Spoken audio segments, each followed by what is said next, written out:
There we go. And we're live. Welcome to Beyond Binary, everyone, where we look to find some nuance in the debate. And today we're going to be looking at modern monetary theory, so a bit of economics. And Christian and I today are joined by Sam and Tony. So guys, would you like to introduce yourselves? Maybe Sam, you can go first. Who are you? What do you do? And tell us about any organizations you work for, or any kind of websites or orgs you want to give a shout to. Absolutely. So I'm Sam Kangarloo. My academic background is in multidisciplinary social sciences, history, sociology, government, and philosophy. I'm a subject matter expert on modern monetary theory. I correspond with a number of MMT economists with whom I have relationships where I pose challenges, inquiries, and where we workshop various ideas connected to MMT. In particular, I've kept up a semi-regular correspondence with MMT founder and pioneer Warren Mosler. At one point, not too long ago, I turned Dr. Cornel West onto MMT. I'm involved with several MMT advocacy groups and organizations, including the organization Real Progressives, run by its founder, Stephen Grumbine.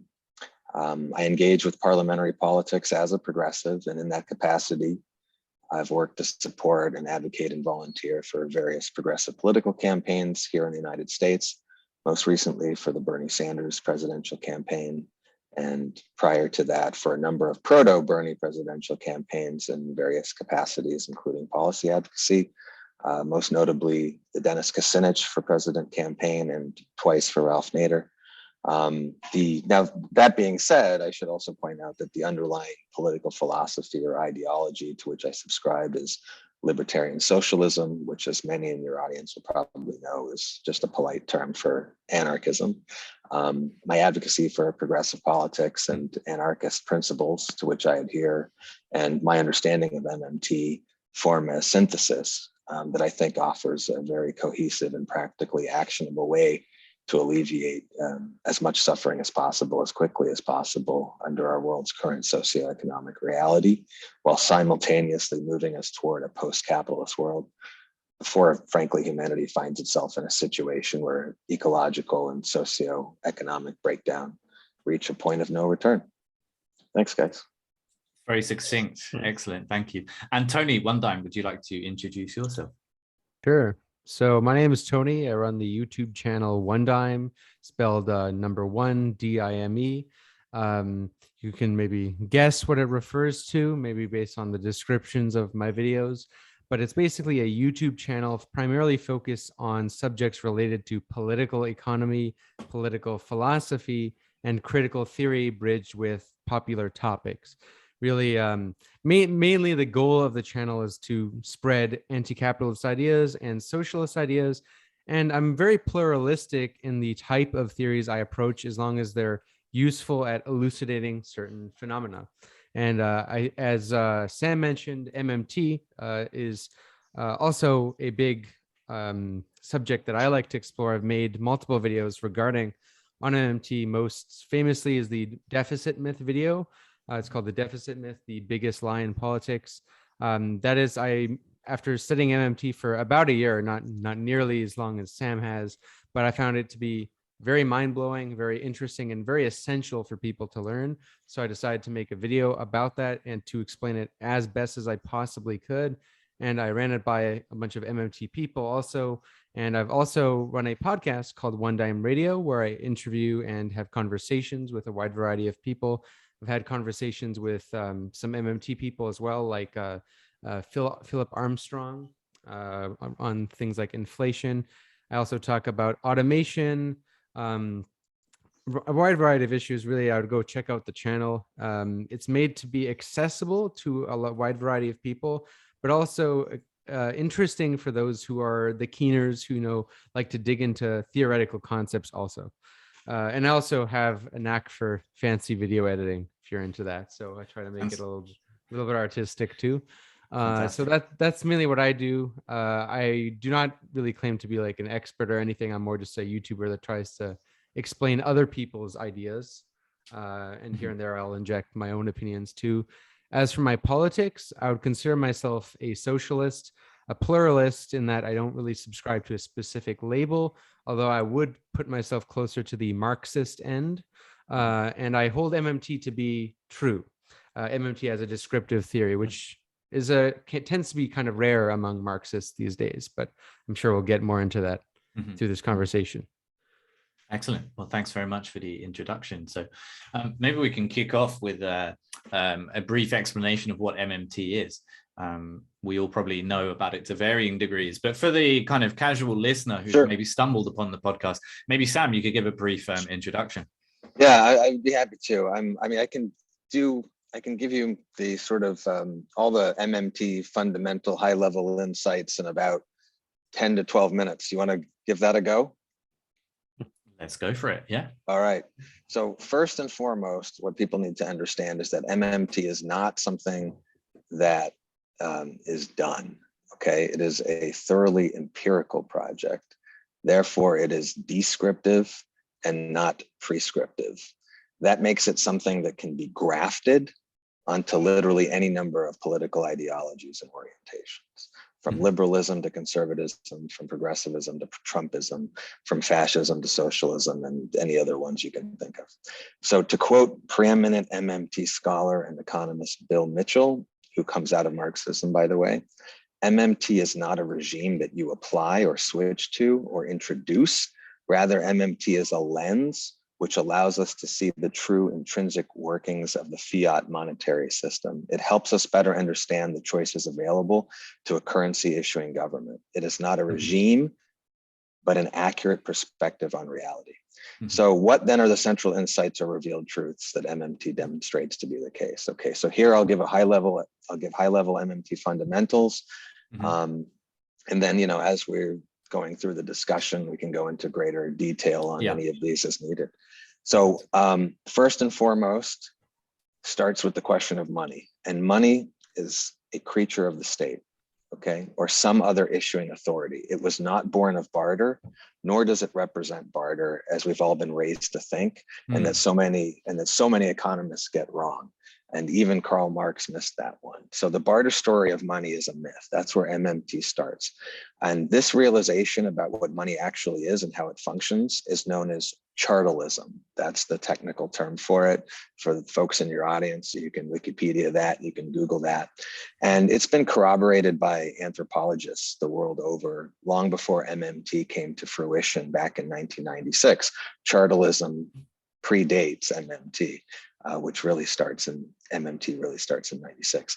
The most notable anthropologist probably to corroborate, or at least in recent period, to corroborate that MMT claim is the recently deceased David Graeber, who in his book, Debt, the First 5,000 Years, proved, among many other things, exactly that MMT claim. But as I said, he's not the only anthropologist to have proven that. So what is money then, right? So it's three things. It's a social unit of account. It is a promise to pay, therefore it is an IOU. And it is a tax credit, which I realize is not self-explanatory, but I can flesh that out throughout the discussion. Second thing is that, so what is currency then, right? A currency is just the state's money, all right? It's a public monopoly, which is also very critical to understanding MMT. And let's look at 5 things that bracket out from that, this idea, or as we would say, this empirical fact that currency being the state's money and is a public monopoly, right? So the funds to pay taxes come from the state, right? You don't have the funds to pay your taxes unless the state injects them into the economy. So that's 1. 2, state spending precedes the payment of taxes and the purchase of state securities, otherwise known as bonds.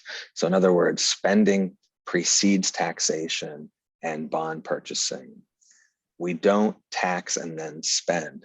We don't sell bonds and then spend, as the mainstream economic view has led us all to understand, and is what we were all raised on. 3, state spending is limited only by what tax liabilities cause to be offered for sale. And again, we can flesh some of this out during the discussion, but I'll repeat it because I know that some of this might get a little like, huh?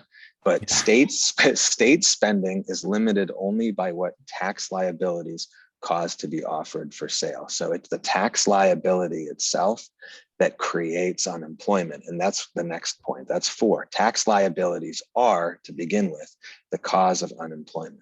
Again, we'll get into that. Price level, and the last thing about currencies is the state money, and it's a public monopoly. The price level is a function of prices paid by the state when it spends. So what happens is markets have to set relative prices, but relative to what? Relative to the currency monopolist. Who is the currency monopolist? It is the political sovereign. It is the, quote, state in the nation state sense, right? Second fundamental insight. A country that is fully monetarily sovereign does not finance federal spending with tax dollars, which I alluded to in the public monopoly points. What that means is that the government does not actually tax in order to spend, as I mentioned, nor does it actually borrow in order to spend, meaning bonds do not function to finance government spending. Monetarily sovereign nations spend money into existence through their federal legislative bodies, as do ones that are not monetarily sovereign. And I'll tell you what, we'll get into what that means, that term, to be monetarily sovereign and the degrees of monetary sovereignty. But that means that as issuers of a currency that they have complete control over, they spend first, and when they tax, those tax dollars are actually deleted from the economy, again, empirically. And when we talk about modern monetary theory as theory, and I want to just put a little ellipses in all of this here to make this point clear, we're not using theory in the vernacular sense. So theory in the vernacular means hypothesis. The way that the average person on the street talking about a theory, when they use that word, what they actually mean, whether they realize it or not, is hypothesis. So we're using theory in the scientific sense, which is like the theory of evolution, right? It's exactly. not just an untested thing. We've verified that it happened, kind of thing. Yes, exactly. It's the next closest. It's the closest you can get to a law, right? And in economics, the only laws that exist in the field of economics is that your subject will die. That's the only law in economics, is that the subject will die. That's it. So your agent, your economic agent, your conscious economic agents, which make an economy possible, human beings, have a finite lifespan and that they will die. That is actually the only law in economics. So to get back to, okay, those tax dollars are actually deleted from the economy. Your federal tax dollars do not pay for any federal spending whatsoever. Let me repeat that. In the United States, in Canada, in all fully monetarily sovereign nations, your federal tax dollars do not pay for any federal spending whatsoever. UK, Canada, Russia, all the Scandinavian countries, on and on and on. Federal tax dollars don't pay for any federal spending whatsoever. That includes your payroll taxes. So for example, in the US, that's Medicare and Social Security. Medicare, the taxes you pay on Medicare and Social Security do not fund those programs. And that bit, by the way, was well understood by the Roosevelt administration when they introduced the Social Security program. And look, guys, I realize that all of that begs a lot of questions, like what about all the money I keep hearing we owe the Chinese? But again, we can cover some of this in detail during the discussion. I think it is important now, however, to define, what a fully monetarily sovereign nation is, because I've used that term. So a fully monetary sovereign nation is one that meets 4 criteria, okay? It issues its own currency. It taxes only in its own currency. Therefore, it must not be taxing its population in a currency other than its own. And it issues liabilities. The third thing is it issues liabilities denominated only in its own currency. In other words, when it issues a bond, it only issues that bond in its own currency and not in another currency. And the fourth thing is it lets its currency float. All right. Therefore, the currency isn't pegged to anything like gold or silver or another currency. So for example of that would be like the UK economy, no, which used to be backed by sterling silver, hence the name pound sterling, but then it was depegged from sterling. Right. So it's kind of a floating economy. It's not backed by any one particular thing. That's correct. That's absolutely correct. So the UK is a perfect example of a country, of a nation state that is fully monetarily sovereign. Now, every country on the planet sits somewhere on a range, a spectrum of monetary sovereignty, okay? And Dr. Fadl Kaboub and Scott Fulwiler actually have this 4-point spectrum, like a 1 to 4 of the degree of monetary sovereignty that a nation exhibits based on those criteria. So the more of those criteria it meets, the more fully monetarily sovereign it is. And the more fully monetarily sovereign a nation is, the more flexibility and self-determinism it has in its policy space and in terms of setting the terms for its economy. So let me give some quick examples of countries that are fully monetarily sovereign. Okay, the United States, Canada, the UK, Japan, Australia, Sweden, Norway, Switzerland, New Zealand, Iceland. There are others, Russia, to an extent, China very close to being fully monetarily sovereign, Russia very close. And so for the astute among the audience here, they'll notice that I haven't mentioned a single country. Nations. Right, exactly. And there's a good reason for that. And we can discuss that a little bit throughout. We can bring that up throughout the discussion. But this does not, however, mean that nothing I've said means that governments cannot spend without constraint, even if they're fully monetarily sovereign. There is a constraint. It's just not revenue. Okay, it's not tax dollars, since those tax dollars don't actually fund federal spending. The constraint is real resource availability. When the spending in an economy, otherwise known as aggregate demand in econ speak, okay, outstrips the amount of goods and services being produced, and there aren't enough available resources, meaning land, labor, capital, machinery, to meet that increased spending, you get inflationary pressure, which can lead to actual inflation.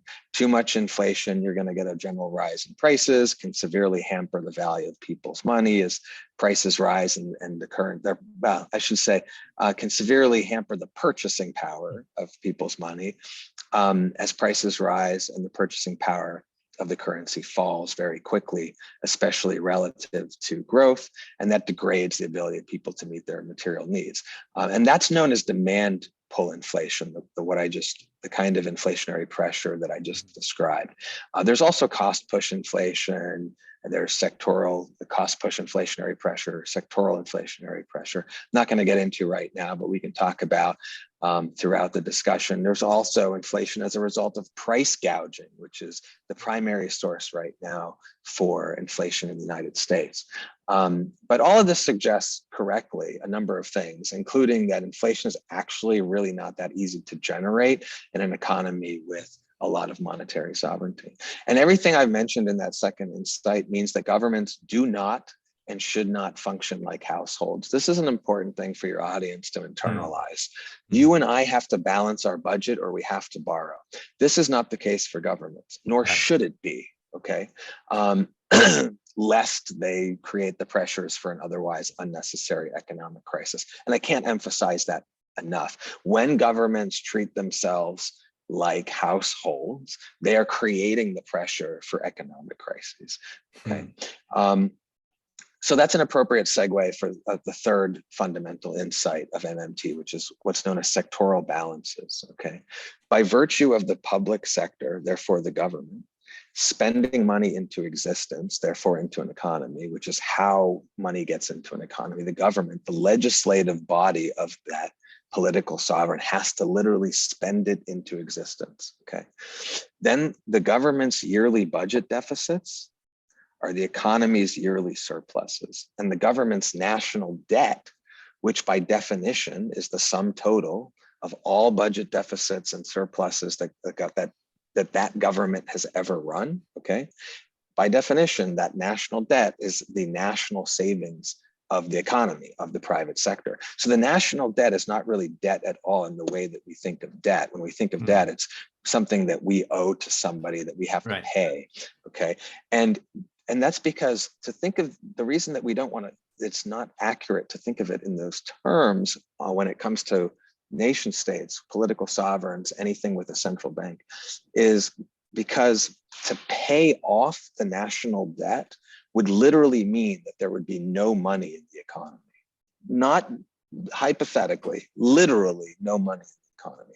And that's another point that anthropologists, including David Graeber, have recognized as a result of research in their own discipline. And it's totally congruent with MMT.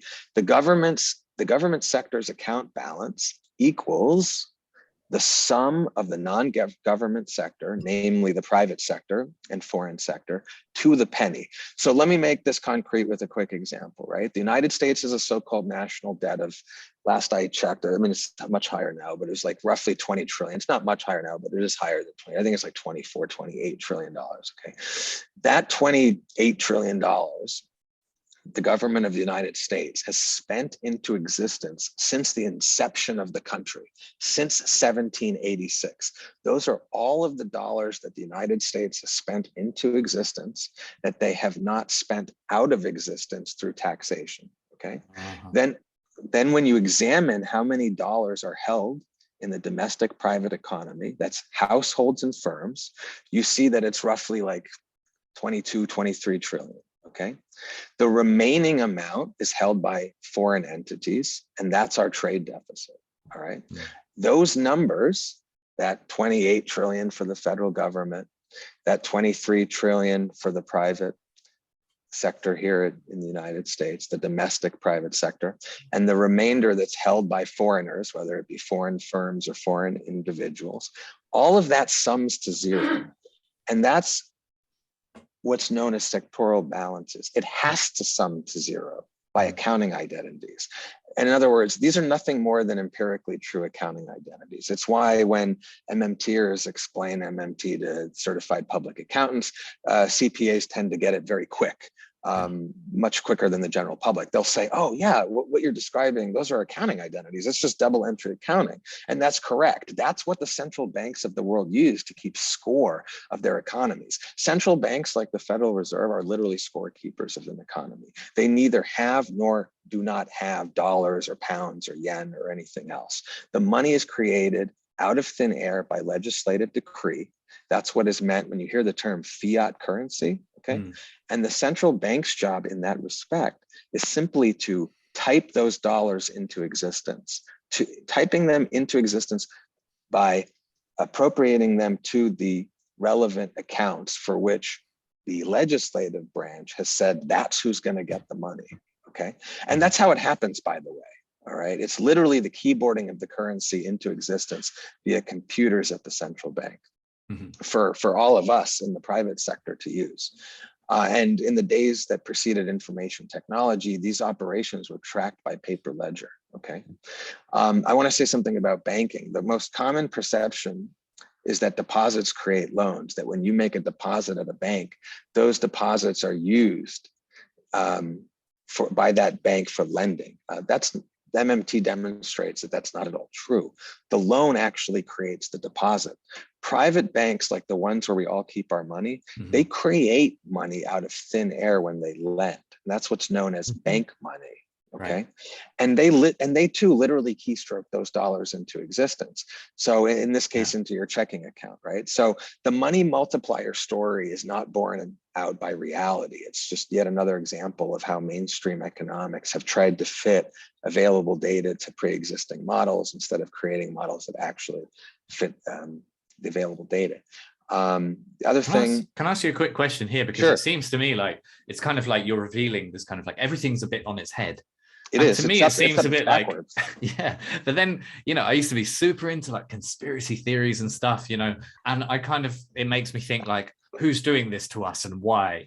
Is that the case, or is it just like the people haven't fully understood like economic theory? I'm so glad you asked that, because that is such an important question, and it's one that when I first got into MMT, I grappled a lot with, and I challenged people on, and I brought it up for discussion often. So here's the thing, right? A lot of it, so it comes down to a number of different ways that I like to think of it and break it down. One is willful ignorance versus simple ignorance, right? So a lot of it is simple ignorance. People simply don't know, including political appointees. They don't know that this is the way that it works. However, if you call people at a certain mid-level position at your local bank, they'll tell you, oh yeah, that's how we do it. If you talk to the Federal Reserve bureaucrats and bean counters, they'll say, yeah, of course, that's what we do. We type those dollars into existence by virtue of what the legislative body, what Congress has just appropriated the funds for. Congress passes a bill, if there's any money tied to that bill, that orders the Treasury to spend that money. How does the Treasury spend that money? By instructing the Federal Reserve to mark up the relevant bank accounts. That's it. And when one of the ways that actually MMT figured all this out is Warren Mosler just spoke to these people at the Federal Reserve and said, hey, listen, how is it that you guys actually get the money to where it needs to go, and who is giving you the order? And they say, well, we just do whatever Congress tells us to do by way of the Treasury.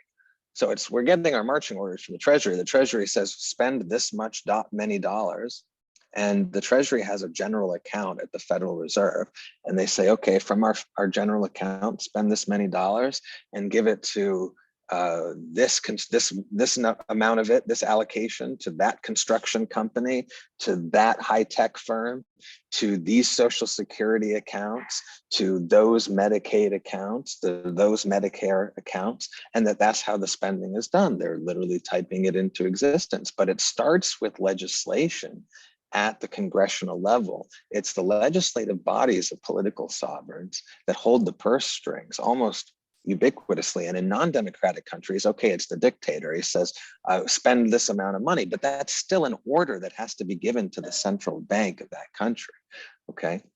Mm-hmm. And then when it comes, and all of that money that is spent into existence as a result of congressional appropriations, okay, that's what's known as high-powered money. That's high-powered money. Why? Because it never has to be paid back, ever. Okay, it never has to be paid back. The money that banks create out of thin air when they issue a loan, whether it be to an individual or a firm or to anyone else, that's what's known as bank money. Sometimes you'll hear it called credit money. Those are synonymous terms, okay? That money has a net zero effect on the private economy. Now, why? It always goes back to the creator. Exactly, no? exactly. Whereas it's the opposite is true of money created by the central bank. Right. And the thing that people have a really tough time wrapping their head around is like, well, wait a minute, but isn't that what taxes are for? And no, because the taxes actually function when taxes are paid, that is a net debit from accounts that is then deleted from the economy. The federal government doesn't then use that money to respend, nor does it need it. It never needs it to spend. We can talk more about the function of taxes, but unemployment. Yeah. The other thing I want to point out here before I wrap up this intro is that unemployment is never an economic inevitability. It's always a political choice. The government can buy as much labor as it wants, okay? And as far as things that might come close to being like the one thing that might come close to being an intrinsic prescriptive in MMT is the federal jobs guarantee. And that's because MMT notices that a federal jobs guarantee can simultaneously solve the problem of unemployment while maintaining price stability, therefore avoiding inflation. And it's intrinsic to MMT for those reasons, and because it's counter-cyclical, which is just fancy econ speak for that. It contracts and expands with the business cycle, which when we talk about MMT and Marxism throughout the discussion, we can harken back to the business cycle. But taking all of that into account, whenever you hear someone, whether it be a friend, your uncle, or or especially some lawmaker or policymaker in Washington or London or anywhere else say, well, okay, that's all well and good, but how are you going to pay for that?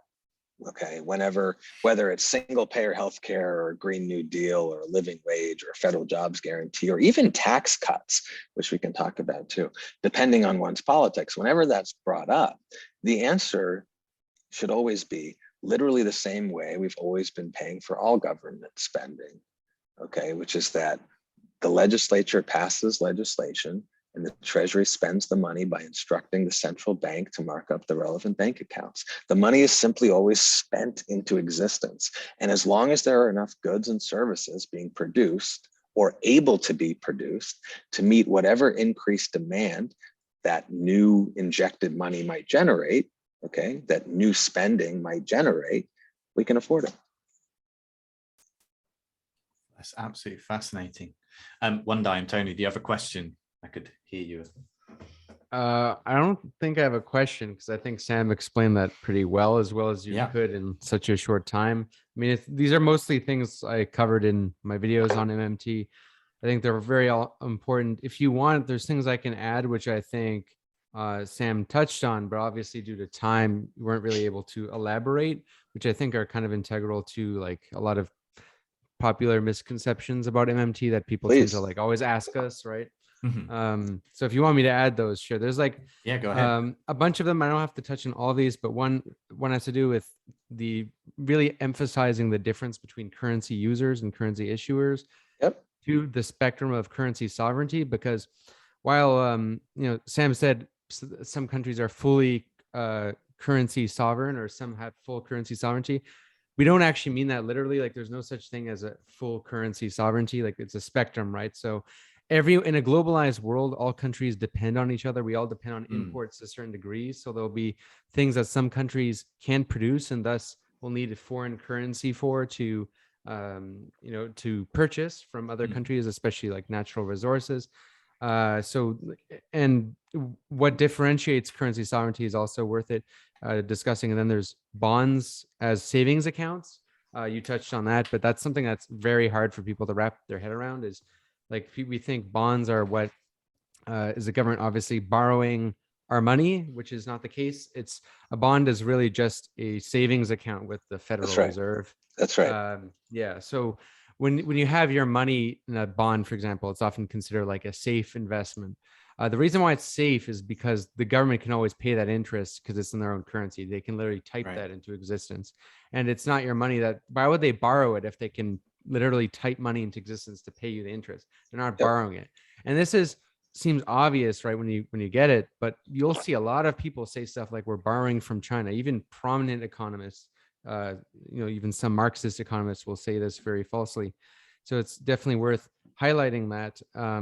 And this is not to say, though, that some people do not use, or some governments do not use bonds to borrow money, right? That's right. So for example, this is where the currency issuers versus currency users distinction is so important.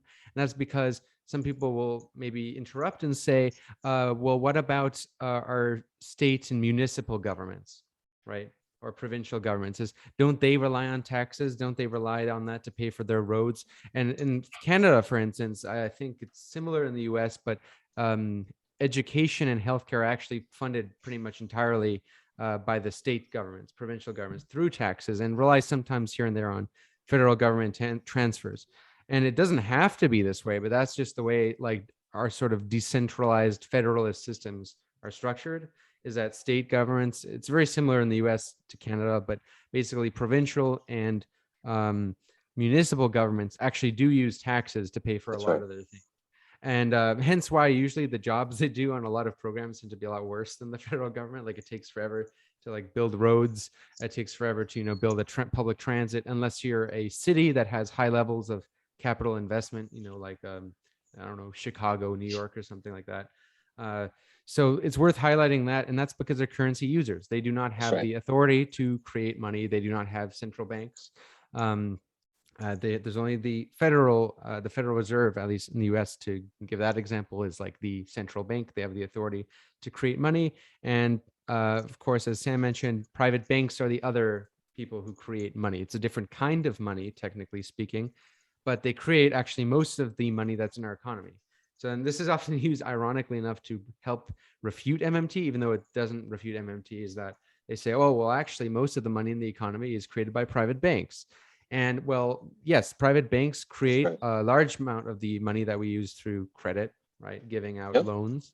But they're able to do that at a pace that is very much determined by the government. And that's determined by interest rates, right? So a narrative you'll hear a lot of people say is during COVID, the government printed tons of money. Well, first of all, not only do the governments not print money, they type it digitally. Most of that money was actually created by private banks. And that was because the government lowered interest rates by basically inflating the reserves of banks that are licensed to create money. And because of inflating the reserves, they lower interest rates, because you lower interest rates or not, really, you manipulate this depending on the amount of money there is in the bank reserves. If they have a lot more, they can lower it to like virtually almost zero, so they can hand out credit like very easily. And this obviously led to like a lot of inflated asset prices, housing prices, stock prices, because people, it's still the banks who are giving out the money, right? So even though they may give it out at like zero interest, they'll give it out to people who they think will be more likely to pay it back sooner, so that they can make a profit on it, off of it. So this leads to a lot of people who are already rich getting a lot of money. So you hear this narrative that MMT, quote unquote, is being used to benefit rich people. I think when you messaged me before this conversation, you said something we want to address. And obviously MMT is not action, right? It's merely a theory to see the way things are.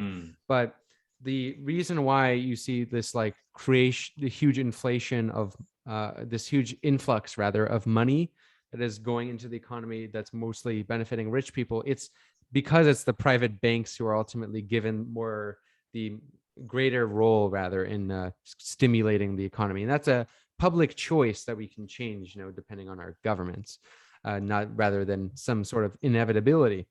So it's the government who has control in deciding like how that money is created, right? Either the treasury can create it, or the central bank, or they can kind of do it on their behalf via these private entities. Well, let me talk a little bit about where that comes from and clarify a few things. So before we get to that, let me back up to a couple of the things that One Dimension. He's absolutely right that the currency issuer versus currency user distinction is imperative. Okay, all of us, we are currency users. Amazon, Microsoft, all private corporations are currency users. They don't have a printing press. They don't have a currency that they create for the economy to use. The states are all currency users. They are using the federal government's currency. The provinces are all currency users. They're using the Canadian federal government's currency. And that goes for every sovereign, whether they have states or regions or whatever. So when you have devolved government, those devolved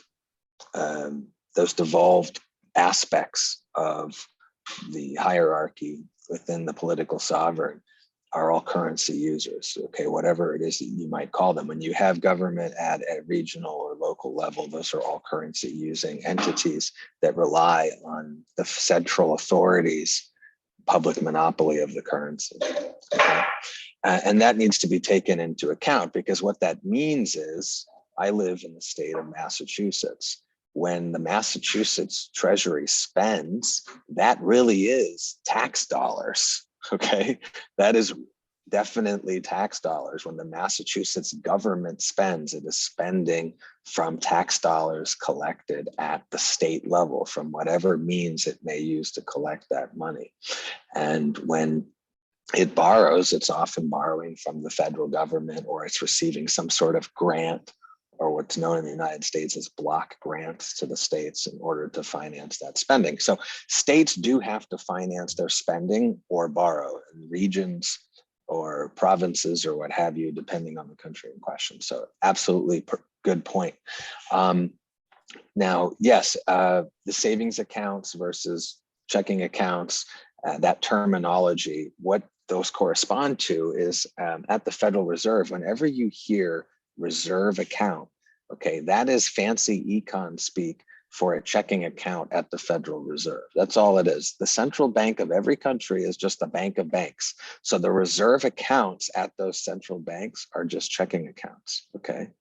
And then the treasury accounts, often referred to also as securities accounts, those are, as One Dimension, those are savings accounts. So the treasury accounts at any central bank, when you hear that term, think savings account. Okay, now let's link this to the notion that we owe the Chinese a ton of money. Here's what happens is that the Chinese export stuff to us, right? We have this huge trade deficit with China in the case of the United States. So what do? We are giving the Chinese dollars for products that they sell to us, right? Now, the Chinese have a choice. They can keep those dollars at checking accounts with US banks, and in the case of the Chinese government, a reserve account, a checking account at the Federal Reserve Bank, but they would prefer to earn some interest for those dollars that they're getting for the goods and services that they sell us. So what happens? No problem. Those dollars are moved from their reserve accounts, therefore their checking accounts, into securities accounts, therefore savings accounts at the Federal Reserve. And in exchange, they're given a bond. That's how it works, is we're moving the money from here, from this account, a checking account, to a savings account, and here is your bond. Okay, now, is there any problem in paying this? No, because when those bonds come to be matured, we're simply moving the money back from their savings account to their checking account. And that's literally, this is not figurative, this is literally the operation that the mid-level bureaucrats at the Federal Reserve Bank take to make this happen, to pay the Chinese this quote debt that we owe them. This is only debt in the sense that all currency everywhere in the world is debt by virtue of being an IOU. Now, what do I mean by this? Okay, because this sounds a little abstract, but it's really important to get a handle on this. All right, when you take out a bill, and actually in the UK, it's interesting. In the UK, yeah, it says I promise to pay the bearer on demand the sum of £5, right? Yes, which means if you take that $5 to the Bank of England, they promise to give you a £5 pound note in exchange. Okay, that's which is like yes, because it used to be silver, right? There's the idea behind it. Yes, but under fiat, it's hey, you know what? That thing will always be worth what it says on the paper. So 100 years from now, assuming we still live under the same system, you can bring that £5 note to the Queen, and she promises to give you another one. Okay, doesn't matter what's happened to the purchasing power since, it'll always be worth £5. All right, and that's what that means.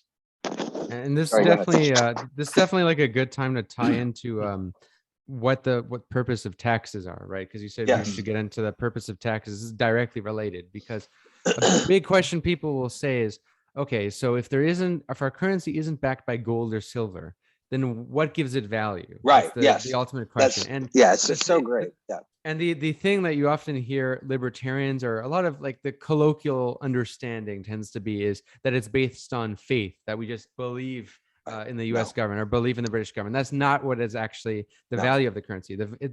What gives the currency value is that you have to pay taxes on it.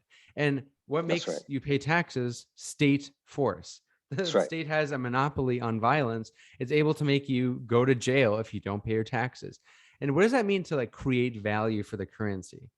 Well, when you create value, when you have a tax, people need to save a certain amount each year to pay that to the government, right?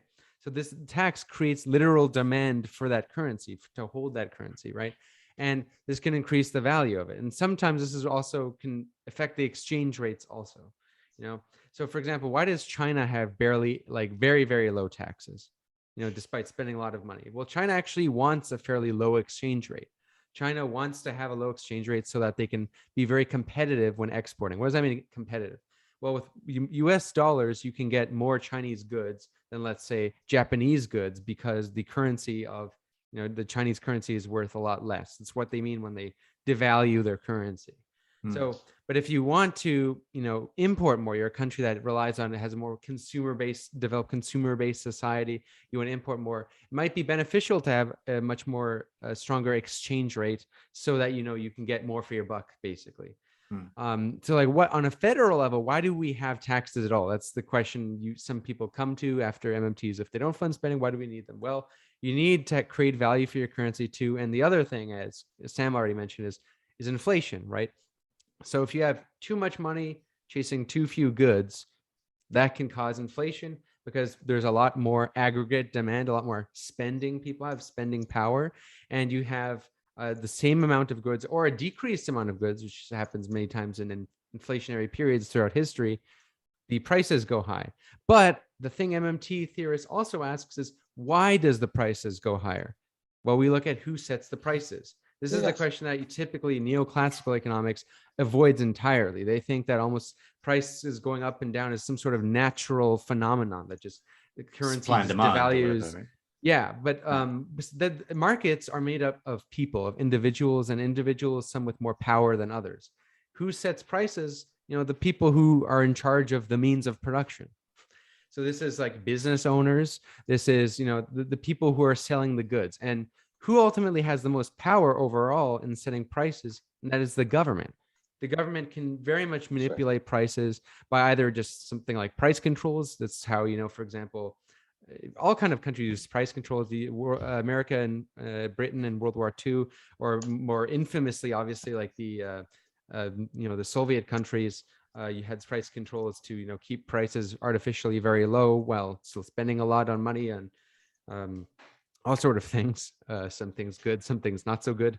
And so this is the other thing that, you know, MMT theorists like to ask is the price setter. And this is, I think, especially Warren Mosler does an excellent job at highlighting this, is the government is ultimately like the monopoly price setter. Obviously, this doesn't mean that's the only one who sets prices, but has the most power to do so. It can compete with the private sector at a strong level because it can create currency. You know, it can also nationalize industries. It can control industries. It can set price controls, all sort of ways. So when people say, how do we deal with inflation? Right? It's not actually that complicated of a phenomenon as people sometimes think it is. Right? It's no coincidence why you see when inflation goes high, inequality also tends to increase, because some people are getting very rich from raising prices super high. You know, as we're seeing, there's no hyperinflation in the USA and around the world now, but there's definitely rising inflation because during, there's a wide variety of reasons for this, you know, that I touched on in my video. But one big reason is after the reopening of most economies, you know, following the pandemic, the pandemic's still going on, but following the reopening of economies, you have a huge increase of demand, but for the most part, supply has stayed the same, actually decreased, because a lot of small businesses have decreased. So you have a lot of the price setters, the businesses, taking advantage of this huge demand by spiking prices very high. And they're allowed to do that because this is a quote unquote free market economy, right? So they're able to take advantage of this. And you see, you know, if you've seen that meme circulate everywhere where it says, inflation is at the highest in 30 years. And it says corporate profits are at the highest level in this many years. And it's not a coincidence, right? So this is something that I think MMT, more than other schools of thought, does a good job, is really looking at inflation, because the criticism that, you know, some brain dead, like neoclassical economists like to throw at MMT is that MMT doesn't think about inflation. It just doesn't consider it. But actually, I would say more than any other theoretical school of thought, MMT has the most sophisticated understanding of inflation. Yeah, I agree absolutely that I think that MMT has the most sophisticated understanding of inflation over all schools of economics. So I did want to kind of push back or clarify or give a warning on one thing that One Dime mentioned, which is that the too much money chasing too few goods. So it's not the money supply, the high-powered money supply, meaning money that has been spent into existence by Congress as such, okay, that leads to the chasing of too few goods. Yeah. But more specifically, it's too much spending chasing too few goods. We shouldn't make the assumption that the amount of money in the economy alone is going to lead to chasing a not enough available product by virtue of there being that additional money. How do we know that there's too much spending, right? We know that there's too much spending relative to what's being produced because of inflation. When we see inflationary pressure, one of the places that we look is demand pull inflation, which is what One Dime was describing.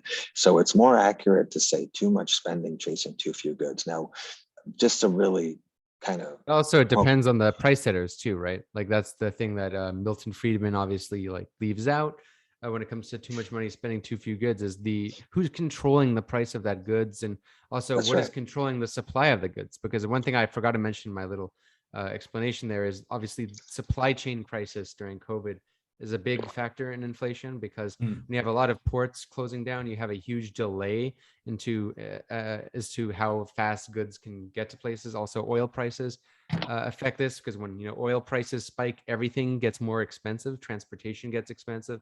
Thus, the goods often that are imported get very expensive. So like there's all these factors, right? So it's obviously more complicated than like inflation being a monetary phenomenon whereby there's too much money chasing too few goods.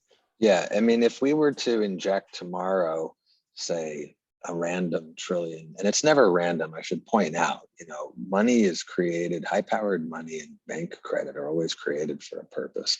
In the case of bank credit, it's always to give somebody a loan for which they need it, for some personal individual purpose as an agent in the economy. When it comes to spending by the legislative branch, and these are the only ways that money can get into the economy, right? The money that is high powered, therefore never has to be paid back, is money that is crossing from the government sector into the private economy. That's our money supply. That's what's known as the net money supply. And why net money supply? Because it's the money minus the credit money that exists. The credit money has to be paid back. It nets to zero, right? The loan creates the deposit. Deposits don't create loans. Banks are not lending out from your deposits. The money multiplier is a myth. So your liabilities are the bank's assets, okay? Your liabilities are the bank's assets. The bank's liability is your asset. So what does that mean practically, right? So you go and get a mortgage. So the bank's liability in that sense is the money that they have just lent you, right? That's the bank's liability, but that money is also your asset. Okay, because you can now buy the house with that money. All right. So what is on the other side of the accounting ledger? What is your liability? It's the promissory note. It's the legal document that you signed that says you have to pay that money back. And what is the bank's asset on the other side of the ledger? It's the promissory note. Your liability is the promissory note. It's the bank's asset, right? So accounting identities, and they net to zero. But in the case of the US government, because it's crossing sectors, when you take a loan out of the bank, that's money that's created inside the private sector that doesn't go outside of it. It doesn't cross over to the government. Okay, it's the credit money is staying with you. So you have gotten a loan, that money is now in the economy. And what are you doing? You're going out into the economy and getting that money from somewhere to pay it back. So that money that was created for you by the bank is netting to zero because it has to be paid back with money that's already in the economy somewhere. Okay, you can't. The government's not going to say, yes, Mr. Smith, sure, we will create new money for you to pay off that mortgage. Now they can, in case of a crisis, and in certain situations, it might be a good idea, but all credit money generally nets to zero. And therefore doesn't change the net assets of the private sector, whereas all high-powered money, all money that is spent, therefore, by Congress, changes the net assets of the private sector. It injects new dollars that add to the national debt, which is really the national savings. Now, when you think about that, and Wundheim alluded to this as well, he said, look, there are instances, though, when a country has external debt that's denominated in a currency other than their own, where that is not a part of their national savings. He alluded to this, and that's absolutely true. So your national savings is all of the money, is your national debt, okay, is all of your domestic national debt denominated in your own currency minus any external debt denominated in another currency. So if I'm the Republic of Sam, okay, and I spend if I spend 1 million Sams into existence, all right, and we'll talk about why I'm spending them into existence to begin with and how I'm getting them accepted, which Wundheim was also alluding to. So I've spent this 1 million over the course of my Republic of Sam, I've spent 1 million Sams into existence, okay? However, I've also had to borrow euros to the tune of 200,000 euros. So I hold these bonds that I'm now saying I have to pay back in euros, right? I've sold euro-denominated bonds. The countries that have lent them to me, rather, are holding these bonds that I have to pay back, right? So what I owe in euros, okay, subtracts from that 1 million. So it's 1 million Sams subtracted by 200,000 euros, okay, is the national savings of my republic. Now, here's where it gets tricky and becomes a problem. What happens if, let's say what happens if it just so happens that the 200,000 euros that I owe, okay, are equal to the 1 million Sams that I've spent into existence in terms of the exchange rate? Well, guess what? My country is basically broke, right? Because I owe everything that I have spent into existence in my national currency, in my own sovereign currency, okay, the equivalent of which I owe in foreign bonds. And the implications of that for developing countries, the global south, are very serious. Wondime also talked about interest rates. I want to rebut something he said there in terms of credit and easy credit when interest rates are low.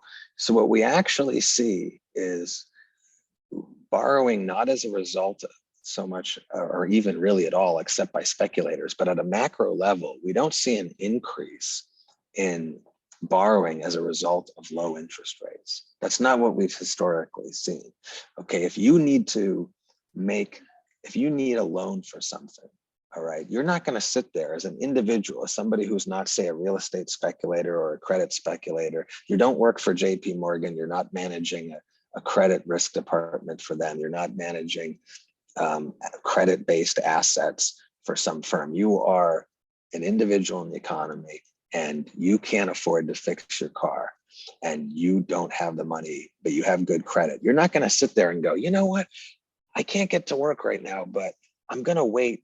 Maybe in 6 months, the Fed will bring interest rates down. Yeah, you're not going to sit there and gamble on interest rates when you need a mortgage, when you need a loan for something. You're still going to go and get that loan. And so, go ahead. I just want to clarify what I meant also that is, you're absolutely right that for the average person and like at an aggregate level, interest rates don't really determine how much money is actually in the economy and how much money people want to borrow, right? That determines that's more dependent on a wide variety of factors. And this, what you're, I think, trying to say is also the reason why MMT theorists, especially Moser, like to argue that raising interest rates will not reduce inflation. It won't actually. Right. So I fully agree with that. But what I'm more trying to say is because people have seen asset prices increase lately, right? It's ever since interest rates were drastically lowered and there's this huge influx of money in the economy. And that is like largely because of the Fed's monetary policy. But why is it assets specifically going up? Yeah, that's because the people who are given that money, who actually are borrowing, are people who already have the luxury, to use that borrowed money to buy huge assets. That's right. So that's right. Yes. Important. So that's why it's disproportionately benefiting rich people who are typically, the property owning class, right? Yes. Marxist I mean, terminology, the capitalist, the rentier class. Yeah. Yeah. So, but for the average person, raising or lowering interest rates does not change, whether or not you're going to necessarily borrow. I mean, it can impact like home ownership. It can. But like for among starting businesses and stuff like that, there's definitely more other factors, like the opportunities in the economy, all sort of different things, stuff like that. The number one thing that we see actually driving credit expansion is inadequate deficits. When the government is not spending adequately to meet demand, people will have to turn to credit.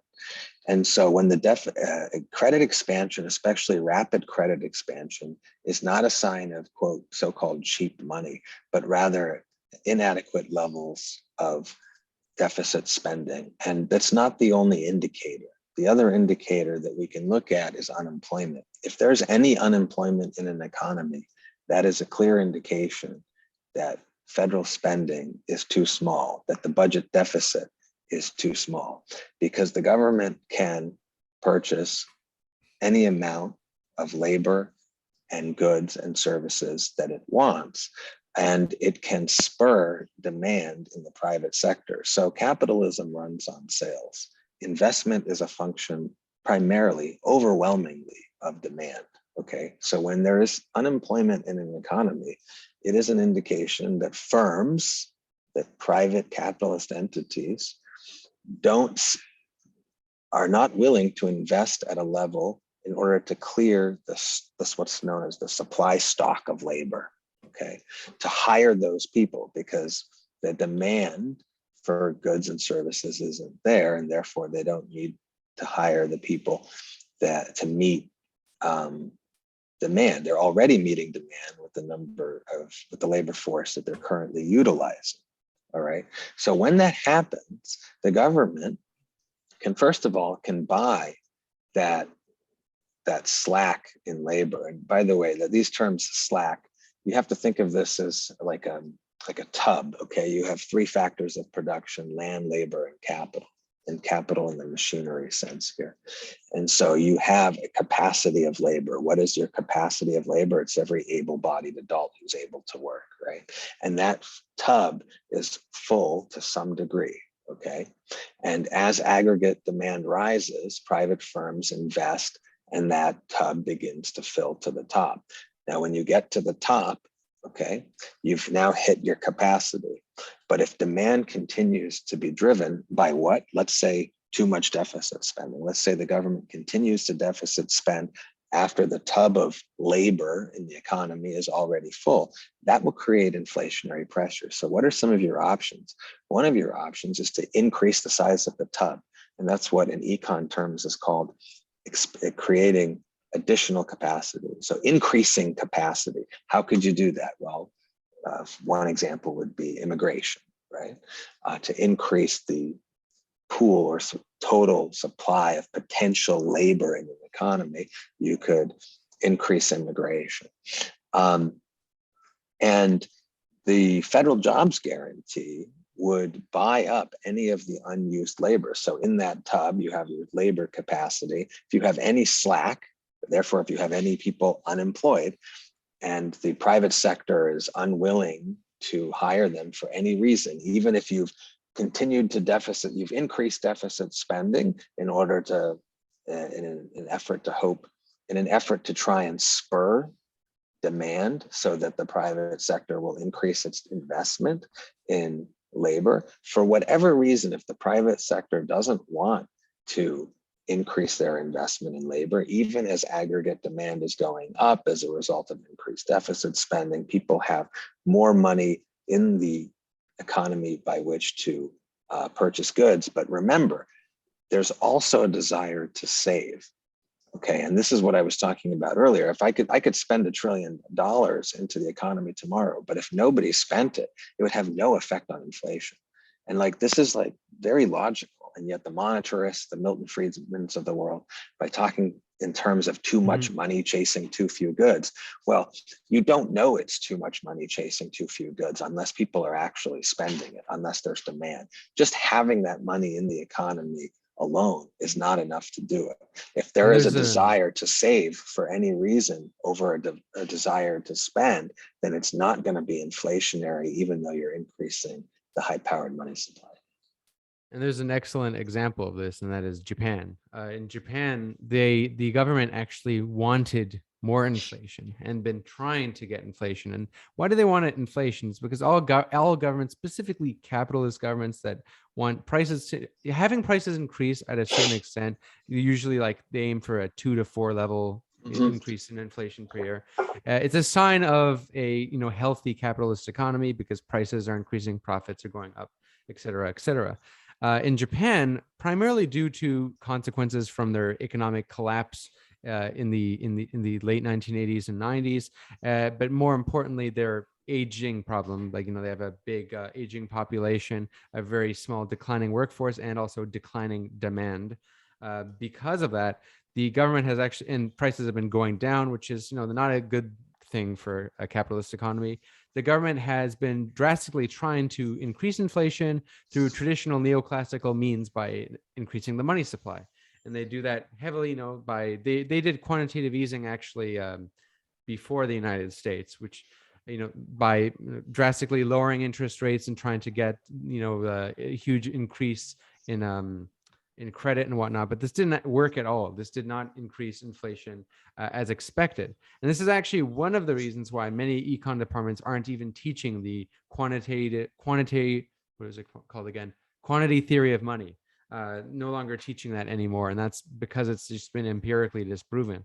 I mean, there's other cases too as to why this could be disproven, but Japan is the most evident case, is because they actually were trying to get inflation and did not succeed in doing so.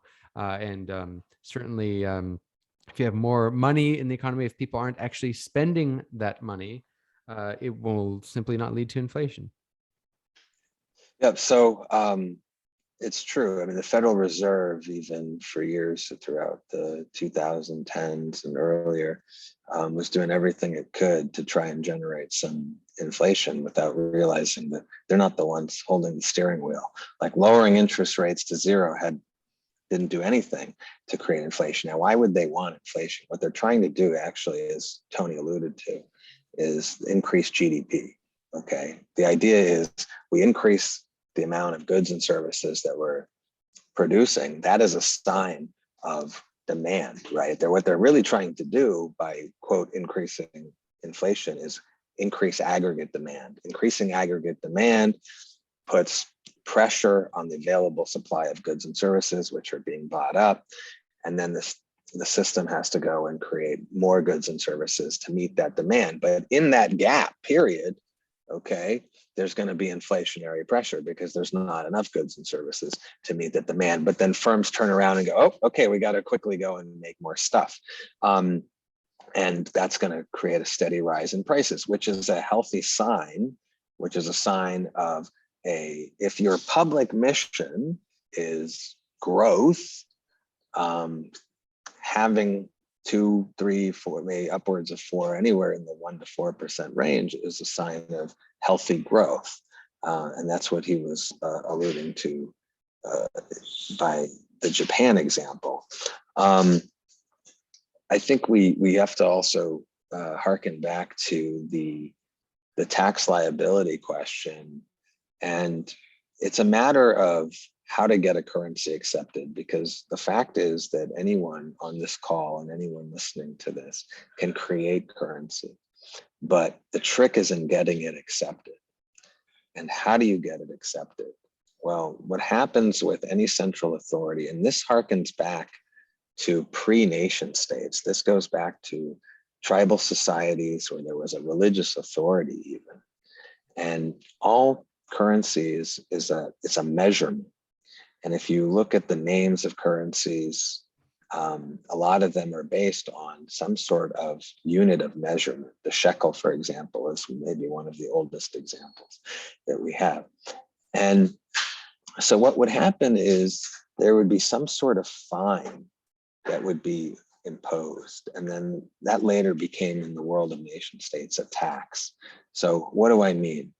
And this would legitimize, by the way, that central authority that is imposing the tax liability that you have to meet only in the currency that they issue. So let's say it was a religious community thousands of years ago, and the head of that religious community, anytime there was a dispute, would force payment in the currency that that religious authority issued.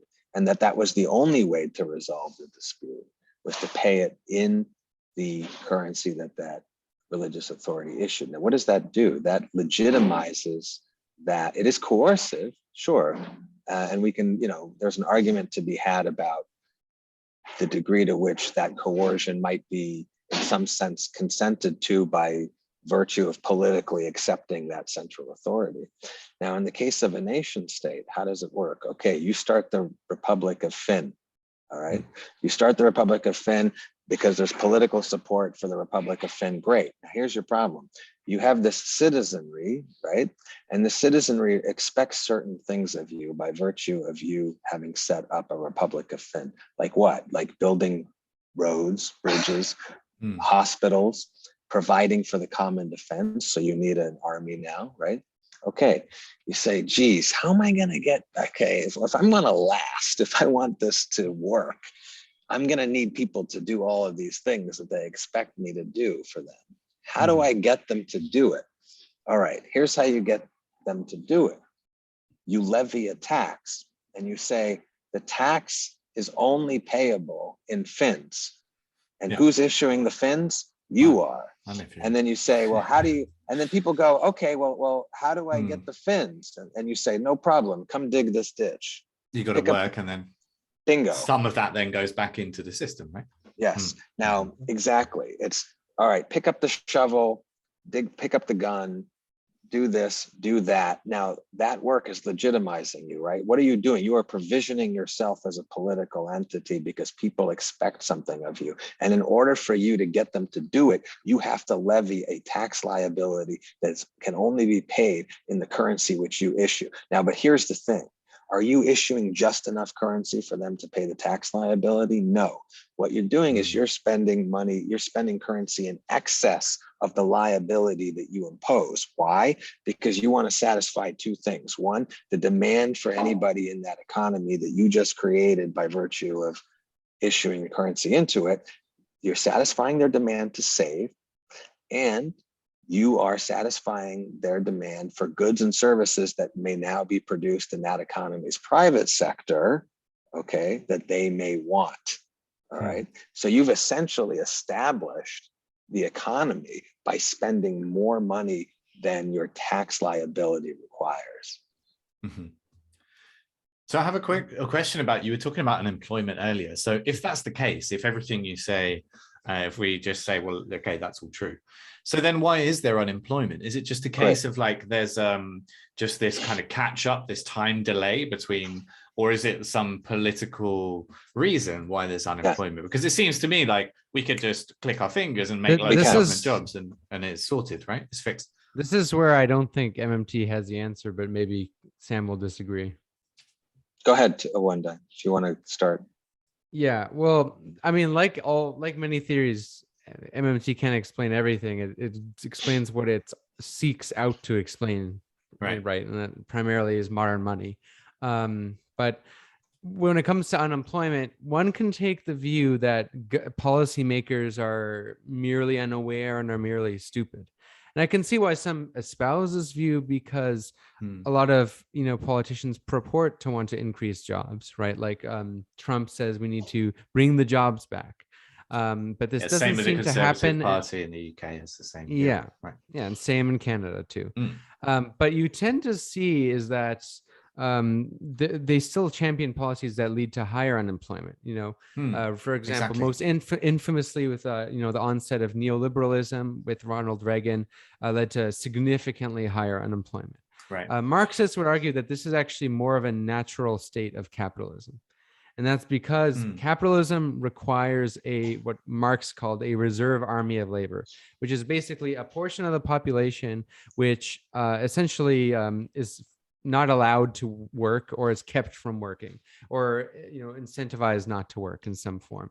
And why is this? And that's because if you have a pool of unemployed people who aren't working, it basically creates a sort of threat for the people who are working so that they can easily be fired. So if there's a scarcity, you can be replaced because there's all these people who need jobs. Precarity, employment precarity, precisely. So if everyone had a job, right? You had a job guarantee, as many social democracies did, or even America and Britain did in their times when they had welfare capitalism, right? During when labor unions were real strong to demand all these things in the first place, and there was socialist and anarchist movements globally. But you see, the natural state of capitalism, though, prefers an pool of unemployed people, and that's because if everyone has a job, you can quit your job theoretically and move to a different job, and this is not good for the employer's power, right? The employer wants to have more power over their workers so that they can, number one, dictate more orders to them without people having the threat to leave, and also to give them less wages, to give them lower wages too, right? It's much harder to unionize if you have a pool of unemployed and there's a scarcity of jobs available, because then workers have to compete with each other for the jobs. And you have this system where we have job creators rather than, worker exploiters. So as a result, able to give more relative power to the capitalists, and also more profits too, because maybe not this will lead to lesser economic growth overall, because you tend to see when employment is at its highest, economies do better in terms of like overall growth. But for capitalists, they have more power and often more profit when there's a pool of unemployed people, so that they can pay less wages, right? And this is why similar reasons to why they hate unions too. The capitalists hate unions too for this reason. I think those are really excellent points of discussion to be bringing up.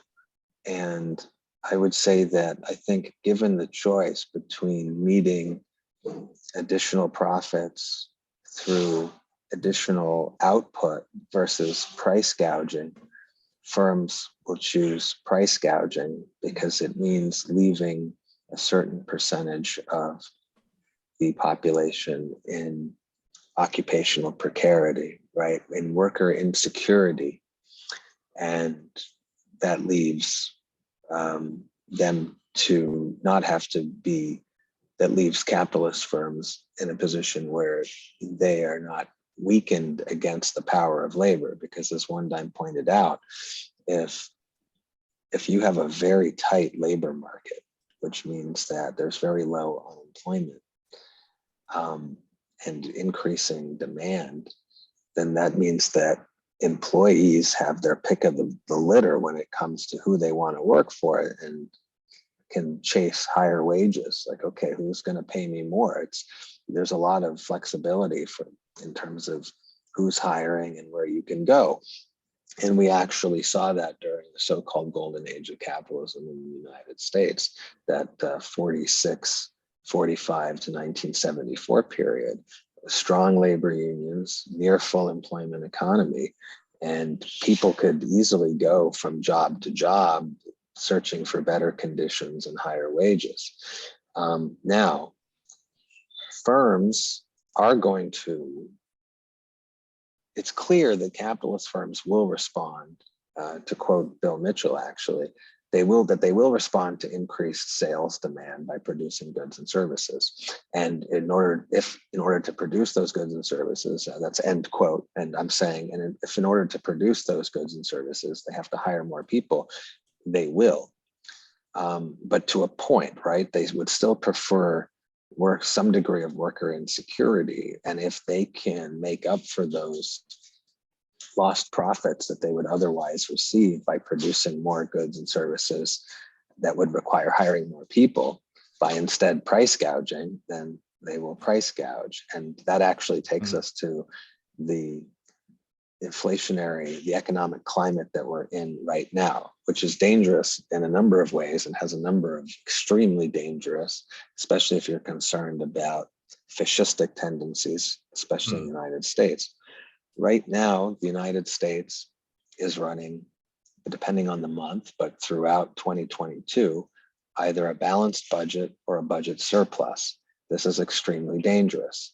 What that means is, because the government's surplus is our deficit, when the government is running a surplus, we are forced to either dip into our savings in order to spend, and by we, I mean every entity in the private sector, you and me on this call. All currency users, like you said. All currency users, Microsoft, Amazon, me and you and Tony, right? All of us have to now either dip into savings or borrow.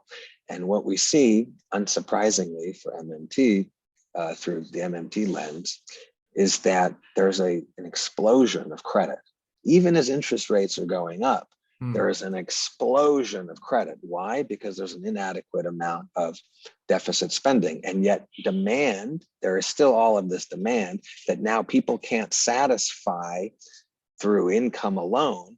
And we see them borrowing to make up the difference. This is a dangerous situation. It is a recipe for a potential asset bubble. It's very difficult to predict where an asset bubble may find its roost, but it could be the housing market again. It could be the crypto market. I think the crypto market is ripe for this. I also think potentially the housing market is ripe for this. So if Biden continues to deficit spend,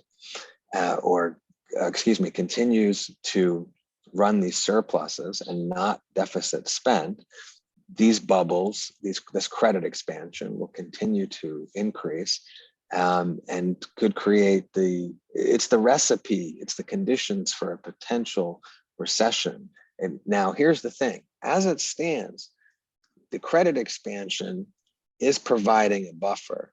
Okay, so we don't see a recession right now because the credit is temporarily, if you will, substituting for the lack of fiscal high-powered money being spent in the economy. But that can only go on for so long. So just very quickly, is that the reason why he's doing that?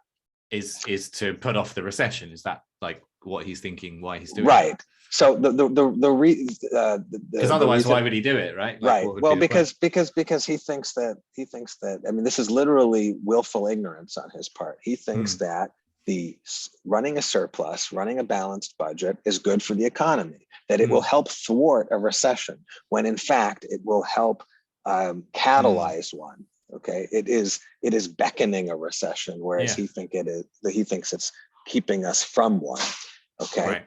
And that is the problem. And the Democrats in this country will run on this. They will run in the midterms. And if this goes on long enough, in the next presidential election cycle, the general election cycle, on having run these budget surpluses and these balanced budgets, which are strangling the economy, forcing people to go to the bank and borrow, forcing corporations to borrow much more than they ever would have otherwise, forcing us to borrow much more than we otherwise would have, creating the conditions for an asset bubble, all things that are pro-recessionary that he thinks are anti-recessionary. Okay, literally draining our national debt, which is the national savings of the country. At any given moment, we're all competing for the dollars that exist in this economy. The credit dollars that have to be paid back, so they net to zero. They're not a part of our national savings. But all of that money that's been spent since 1786, that is our national savings. That is our national savings. And so we are competing for that money, plus the credit money, but that's not part of the national savings because it has to be paid back. And if you cut off what's coming in as there is still demand for goods and services, now all of a sudden there's not enough there to meet our demand, right? And there you get into really dangerous political implications.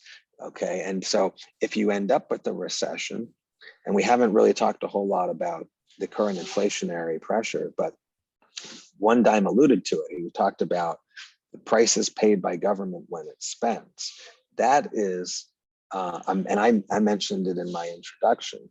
I said that the price level is a function of prices paid by the state when it spends, and that's true because the state has a monopoly on the currency.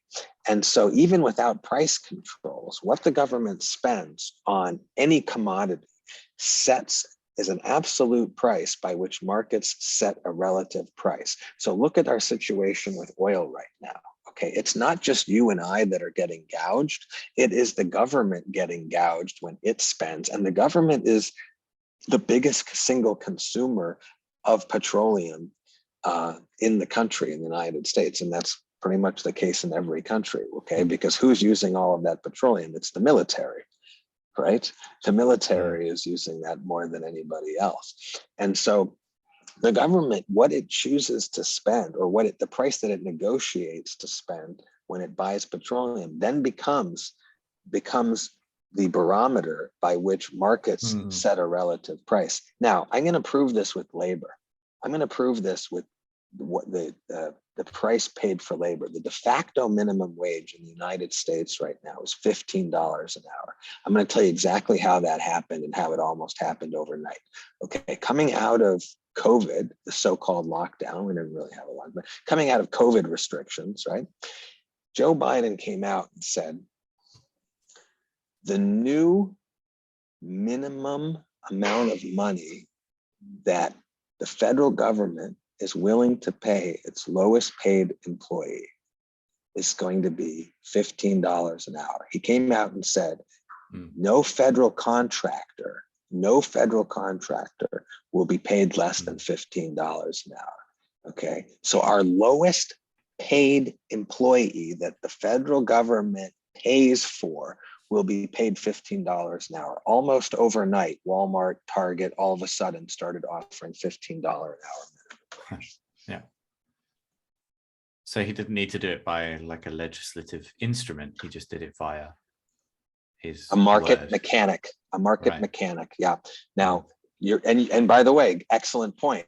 The minimum wage law in the United States, the federal minimum wage didn't change. It's still $7.25 an hour, but the de facto minimum wage has changed as a result of what the government pays when it spends on labor in this case.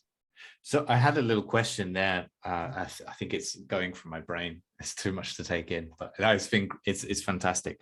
You were saying that like, so the government has the ultimate power to dictate prices and all of this, that, and the other. But then when you talk about oil and like the addiction to oil that the military has, that then creates a dependent on the private market to some degree, right? So is that basically the reason why oil prices are going up, because the government can only negotiate using various tools that it has, but it can't dictate the price of oil in the free market? There you go. Great. Idea, so this leads us into the question of price controls. Now, Ro Khanna, who is self-describes himself as is a self-described progressive capitalist, came out with an editorial in the New York Times recently saying that Joe Biden could be doing a lot more to control prices. And it's interesting what he was advocating.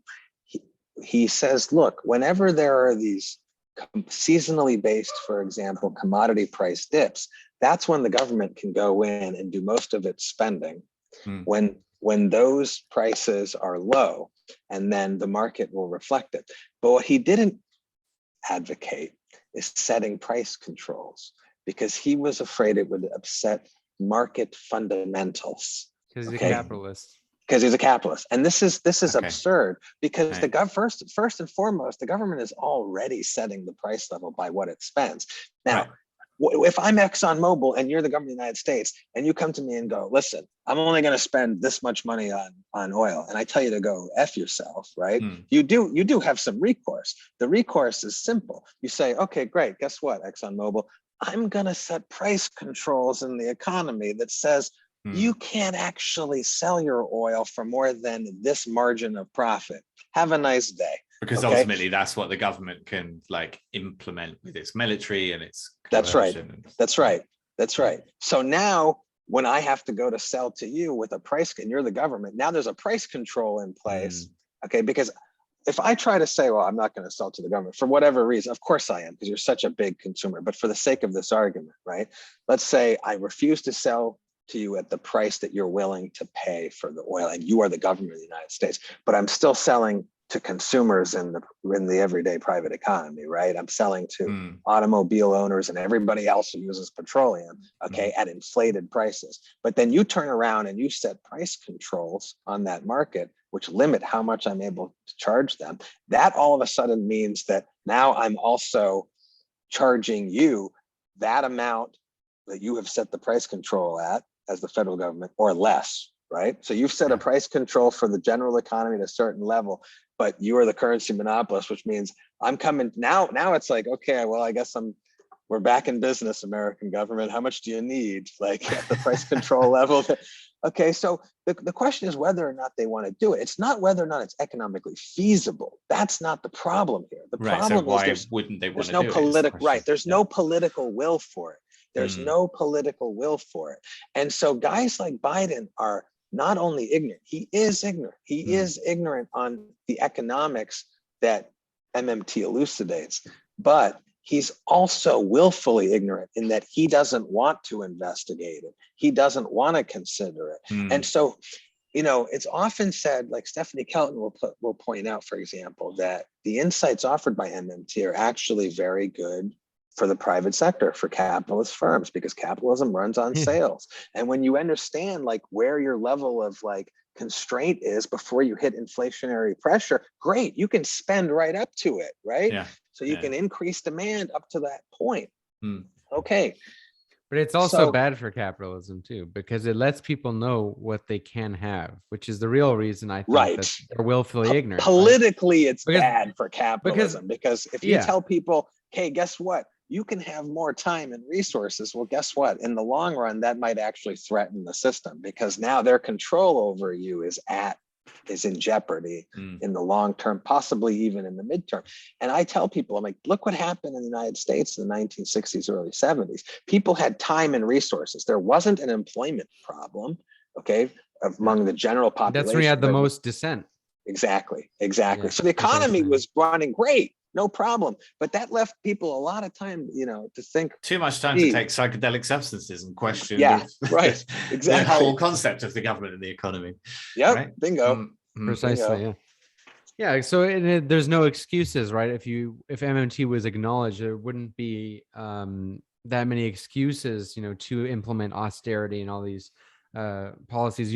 This is the thing, our systems are no longer justified by divine right, and we acknowledge that our systems are socially constructed, right?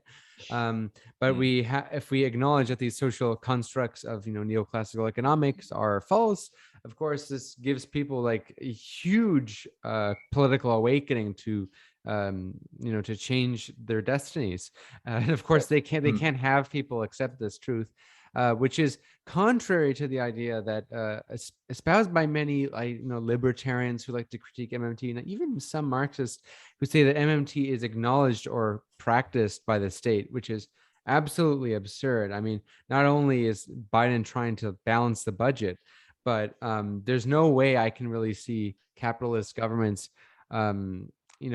maybe perhaps if there's a more revolutionary radical movement, I could see a pro MMT social democracy being elected. I could see that happening.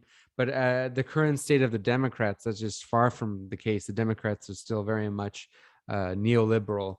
And Biden is really like a child in front of a steering wheel and operating a massive state apparatus that is frankly beyond his control. And that's not something I excuse him in any sense. I don't think I'm like giving him any excuses, but he's not sitting here, really thinking that long term about the policies and whatnot. He's surrounded by capitalist advisors and pro-business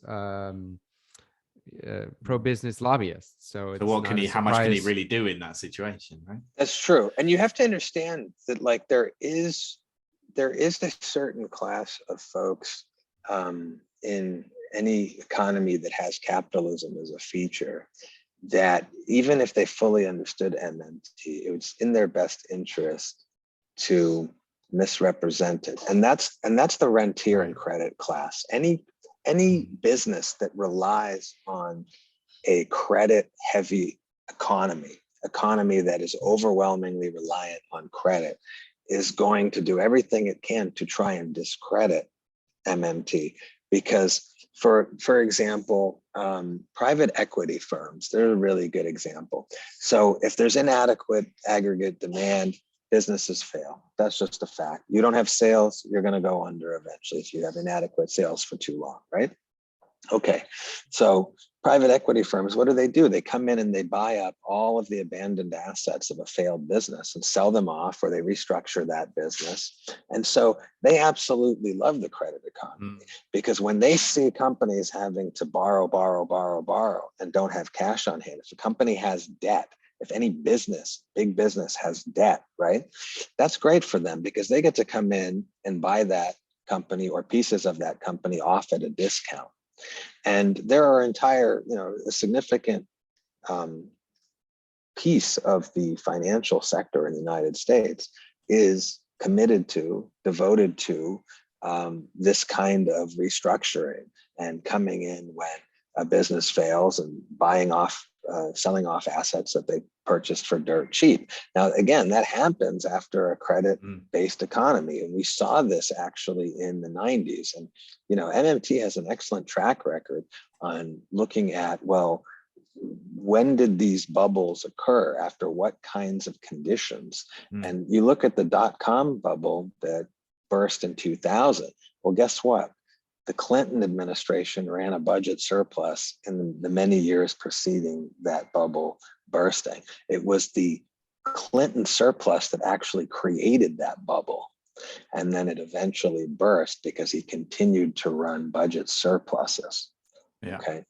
And so it wasn't until after we started running deficits again. And this is the thing, like in terms of MMT, quote, informed policies, Republicans have done a much better job. I was just thinking the same thing. I'm like, hang on a minute. Does that mean that the conservatives and the Republicans were basically kind of economically right all along? Well, here's the thing. Or is it like, well, that's just too binary way of looking at it, right? What they chose to spend the money on are not things that I would choose to spend them on, right? It's the military. But even look, when you spend on the military, when you spend on the Department of Defense or any of these things, that's still money that is going into the economy. None of the money can get into the economy without someone doing business with the government first, and that agent of the government, that first entity that does business with the government is a privileged position. And I should point this out for your audience. The money in every single country can only get into the economy in one of two ways: what's known as a transfer payment in economic terms, which means it's a money for nothing.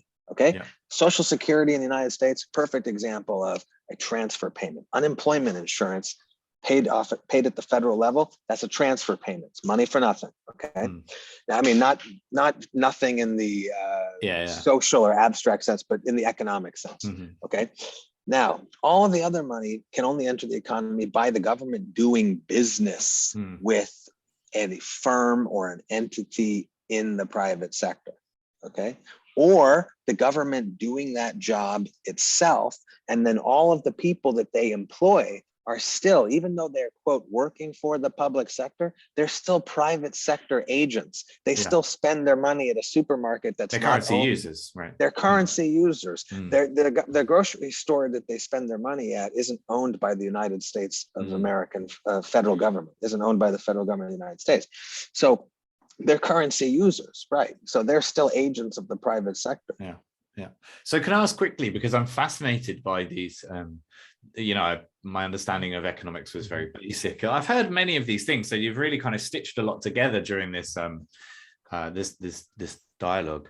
And one thing I'm fascinated by is pragmatics. So I know that you're working with a few organizations, Sam, and one time you're doing YouTube videos, which is kind of a different pragmatic approach, because I guess first you need to understand it, right? But let's say someone's listened to this entire episode. I'm the propagandist. That's right, like that's my role. Is like the you know how the right has had the neoliberals spread their ideas throughout institutions and like popular medias. That's kind of what I see myself doing. And then there's all sort of other aspects too. Like we need to build our real organizations too. We need to So this is my question: what can listeners do? How can they get involved? What can they pragmatically do if they find this information fascinating and they feel like they want to use this lens of MMT to make some kind of difference to society or economy or whatever? What would your guys' recommendations be in a pragmatic sense? That is such a tough question. Yeah, I'm sorry, but no, and I'll tell you, but here's the thing: it shouldn't be. But the way that our political system is structured, here's the thing: one of the things that I would encourage people to do with this information, once they have a basic grasp of once they have a grasp of the basics, the things that we've outlined, and by the way, some things that I would recommend, and I think that One Dime would agree with me on these. For anybody who really wants to get this down pat, there's a 55-page pamphlet. You can find it for free on the internet, written by Warren Mosler, Mosler, called The 7 Deadly Innocent Frauds of Economic Policy. Okay. And very easy to read. Very easy to read. Now, here's the thing. MMT is not difficult. It's the difficulty with MMT and understanding MMT is around the paradigm shift. Yeah. It's going to see debt as being like completely the opposite thing, right? It's and this key debt, this word debt is, I think, what's confusing people. Right? Yes, it is, because the word itself, including the word deficit, we think of as a negative thing, something lacking. There's something lacking, and that it is a big part of it is around the verbiage and the terms and our understanding of absolutely. So there's a consciousness shift that is difficult, but the material itself is actually very easy. Your brain is going to have a difficult time because you were indoctrinated to think about if you're not all used to this in a switching certain way. worldview, right? Yeah, so there's that, and then of course there's the New York Times bestseller, The Deficit Myth by Dr. Stephanie Kelton, which I also highly, highly recommend. Yeah. So those two books, which are very easy to read. The Seven Deadly Innocent Frauds book is more technical, but I would have people start there, because if you can understand, you get yourself to a point where, okay, I've got these 55 pages down pat, everything else becomes much easier. Now, what can they do practically to take direct action around some of this? Okay, I'm sure lots of people in your audience are involved in all kinds of different groups. They're on the streets, they're online. They are involved in political campaigns or political organizations, whether they're involved in the parliamentary system as it is, or they reject it outright. Wherever it is, they are doing their work. They can introduce this into those organizations, get it into the water supply, because there are so many implications for this. Look, I'm an anarchist. I'm seriously considering never voting again. I've voted my entire adult life. I'm at a point now where I'm considering seriously about never voting again. And yet MMT's insights are just as relevant to an anarchist as they are to a liberal or a conservative or anyone else, to bring or it to a Marxist. Or to a Marxist. Yeah, absolutely. There's so many implications. Well, see, here's the thing. I have some unpopular opinions. Well, I only say unpopular because I think some Marxists and MMT people might reject, but there's this thing that right-wing libertarians like to say, is that MMT is a Trojan horse for socialism, and that the way it stands, of course, call them commies. That'll work, right? Yeah, and I don't think, and as how it stands now, I don't think that's true, but I think it certainly could be, and I think that's a good thing. And I think and we have to be clear, by the way, that again, we're not talking about something that we do. We're talking about describing how the system already works and how to get more out of it. I believe, though, is that MMT taken to its conclusion, like if you take its insights to its conclusion, you would not have our economy organized this way. Like the state would build widespread public housing and universal health care. That's right. A wide variety of things we could have. Yeah, we would have lots of funds to start up worker cooperatives, a lot of ways to transition to new entire new economies, right? And because that's the thing people talk about when worker co-ops, because socialists like worker co-ops a lot. The big rebuttal is, where are they going to get the money? It's like, where do capitalist businesses get the money? It's from private banks, right? Just do business with the government. Or exactly. Or they get it directly from the government when they do business with the government. And then that business that did business with the government to get the money into the economy then goes and does business with another business, who then does business with another business, who does business with, and those people along that chain, they're all hiring people, right? In those B2B relationships all the way down the line. For sure. And I think another big selling point for MMT is really explaining how some spending can actually be deflationary. And that can be a bit mind-blowing for some people, right? Because it's not only is it not inflationary, some things that we spend lots of money on can be deflationary. That's and the two big examples of that are healthcare and public housing in general. Absolutely. And that's because this is what's a very big surprise to people. And that was, like, for example, Bernie Sanders' universal healthcare plan is a deflationary event. And that's because it's the state providing healthcare. It'll provide it at significantly lower prices than the way healthcare is now, where you have private companies price gouging and really sucking people out of every last penny. There's some good examples of that with Jeremy Corbyn's plan, right, to renationalize basically the energy sector, the rail network, and the rail network is a fantastic example of money extraction. It's the same thing fundamentally, and perhaps that's why he didn't get in. Sorry to interrupt you there. Yeah, and I'm definitely pro-nationalization, but I don't really think nationalization in itself is, like, for example, socialist. Like, I think it's the way we organize the relations of production, which is where I think Marxist and anarchist theories, I think, have more to offer than MMT does in terms of how do we organize productions that is run by the people who do the labor, right? This is, like, I think very important. The next sort of step, I guess. But also, I just want to finish off about housing is with big public housing programs, ones where we actually seriously on a federal level allocate lots of funding to. This is a huge transformation, because you see public housing now, it often has a negative reputation, and that's because it's often provided by provincial and municipal governments, and it's intentionally delivered to be the lowest standard possible so that it does not compete with the private real estate market.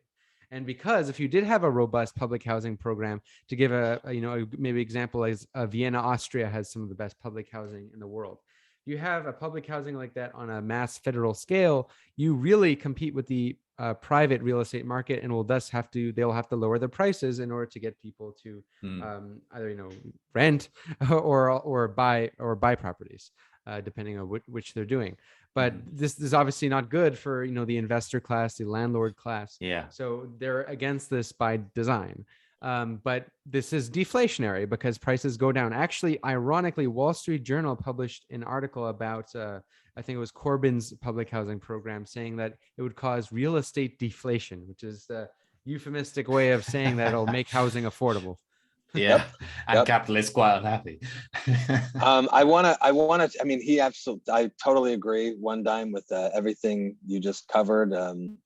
And I want to touch on the deflationary aspect of like a single payer system in the United States and why it's deflationary. So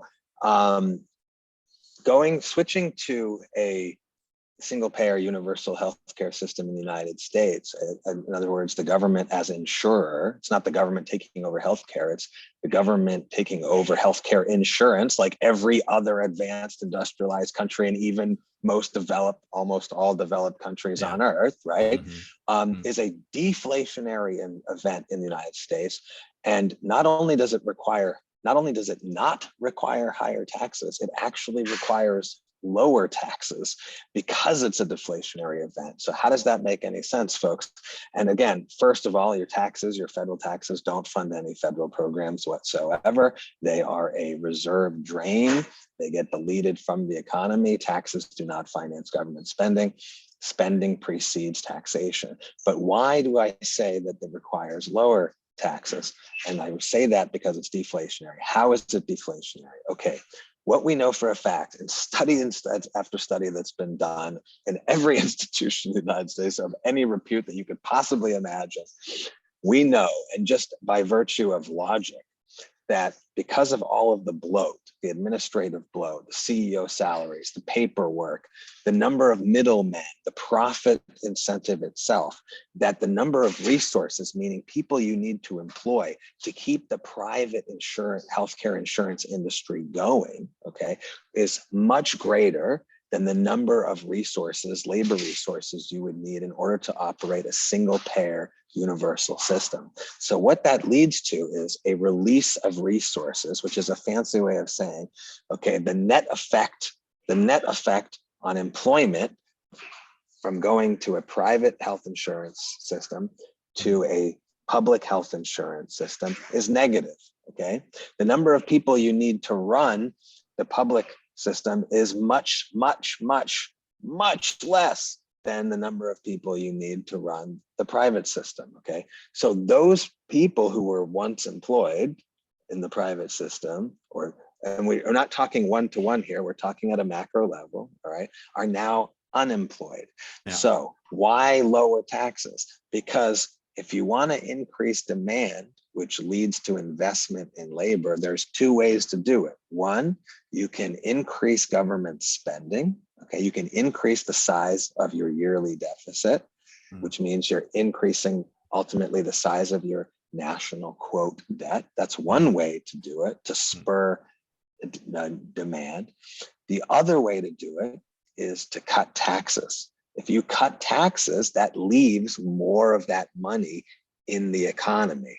Okay, so now that national debt, which was going to be lowered by a certain amount based on the taxes that you paid, and then offset by that deficit and hopefully deficit plus, the alternative is, instead of more spending, is less taxes. Okay, they can have an equal effect depending on the degree to which you apply them. All right, and so a single payer system would not require an increase in taxes. That would be terrible. that would increase the deflationary force of transitioning from the current system to the single payer system. Instead, we would want to lower taxes to, quote, pay for single payer healthcare, to offset the deflationary effects that such a transition would have on the economy. But there wouldn't be even a total transition from one model to the other model, because if you look at Europe, there's many different. I mean, like the state healthcare is just universal pretty much within Europe and in the UK. But then there's a private system that competes with it to some degree. Like everybody is entitled to that free insurance, so no one has to like break a leg and then think, oh, fuck, what am I going to do? So everyone's covered. But if you want to like skip the queue and go to some fancy pants hospital, you know, for your hip operation, whatever it is, you can pay 20 grand. Do you know what I mean? So a lot of those people are still going to be employed in the private sector. That's kind but here's the thing that, you know, you also have to keep in mind. It's not like those resources that are released, that labor that is lost as a result of transitioning. Let's say that the private healthcare, the private insurance system in the United States goes completely out of business as a result of a single payer system, which I hope it does. Okay, because it cannot, it cannot compete with a single payer system. And most people don't realize 70 to 80% of our entire healthcare infrastructure in this country, I'm talking the actual hospitals and medical centers, are public. They are public. They are public. They are not private. They're owned by the government already, right? They're either owned by, they're in what's in the United States, what's very popular is private-public partnerships. Right. Okay. Yeah. So they're publicly owned, but there's some sort of private investment, but they're not for profit. Our best hospitals, of which I am less than a quarter of a mile away right now in the United States, Mass General Hospital, those are not for profit entities. Okay. So we're not talking about changing the healthcare infrastructure. We're talking about changing the insurance. Who is the insurer of your healthcare coverage?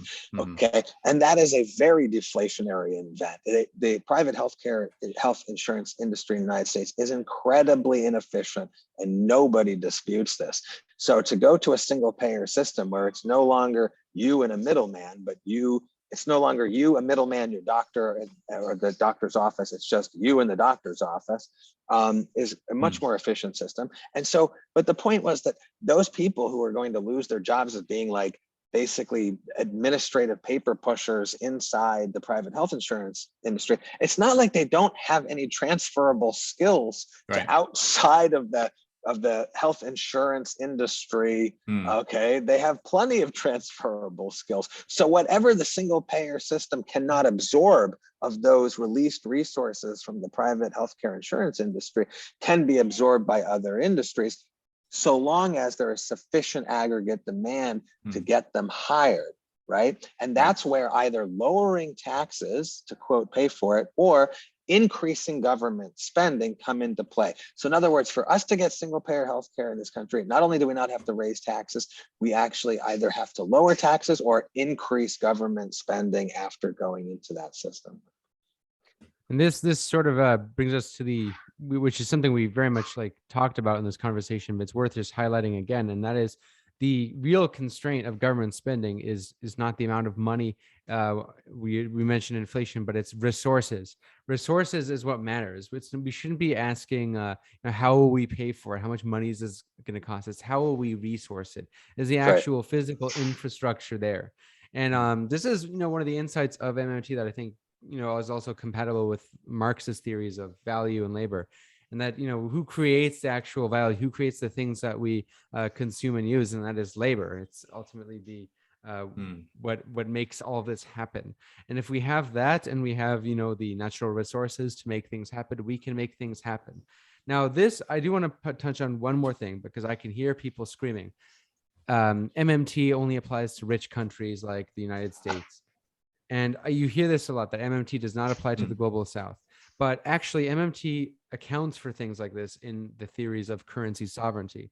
That's right. For example, if plenty of countries do not have the luxury of having a lot of natural resources, and thus they need to usually use some sort of foreign currency in order to get those resources. For example, Cuba does not have petroleum. they rely on trading partners to get that petroleum. Usually Venezuela, they rely most heavily on. Back when the USSR was still around, they relied on USSR. And, a lot of for example, also countries that are industrializing in general, that start off poor. Plenty of examples of this, but we could think of Bolivia, we could think of China, we could think of Vietnam. Let's look at Vietnam and China, because these are countries run by quote unquote communist parties, and while they have very much like a form of state capitalism, I would argue now, there is a rationale for why they opened up their economies. And that's because they were trying to industrialize, and they needed to get foreign currency to buy some of the technology and physical infrastructure that did not exist there before to industrialize. So what did they do? They opened up first what are called special economic zones, these factory areas where it's almost zero tax, where essentially they exploit their own workforce and get a lot of foreign investment in exchange. And with that foreign investment, you get a lot of foreign currency, which you can use to, invest in technology and more advanced means of production. This is a highly it's still capitalist, right? And it's very exploitative. But you have seen in China and Vietnam do not look the way they did 30 years ago. They're very, advanced in terms of technology, almost in some ways surpassing the USA in the case of China. So this is one thing to understand, is that MMT people aren't trying to say that any poor country can just spend reality into existence.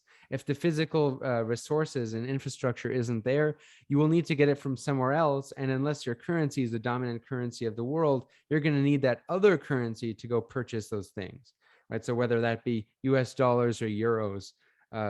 So this is often an obstacle that some developing countries find themselves in, is that they rely too much. This is one thing that all countries can change mostly, is food imports. A lot of countries rely on food imports from foreign countries, unless they use a foreign currency to import that food. This was a big problem Venezuela had, and a big reason for like their hyperinflation, is they would use their oil revenues to get a lot of foreign currency, which they would use to help pay for oil imports. When the prices of oil went down, they suddenly had all this debt to pay in foreign currency. And of course, they had less foreign currency revenues to pay for these food imports.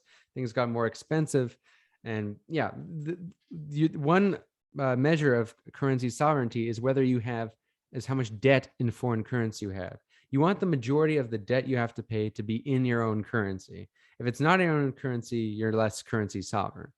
So it's not just about having a currency, right? Mexico has its peso. They have their currency, unlike the EU. EU would be much lower on currency sovereignty, but in the same sense, Mexico also does not have full currency sovereignty, because it also relies heavily on the US and Canada for vital aspects of foreign trade, even though, arguably it doesn't need to. Mexico is extremely rich and could be self-sufficient, but this is also by virtue of global trade and free trade agreements that creates a sort of interdependence. Like that, right? Yes. Yeah.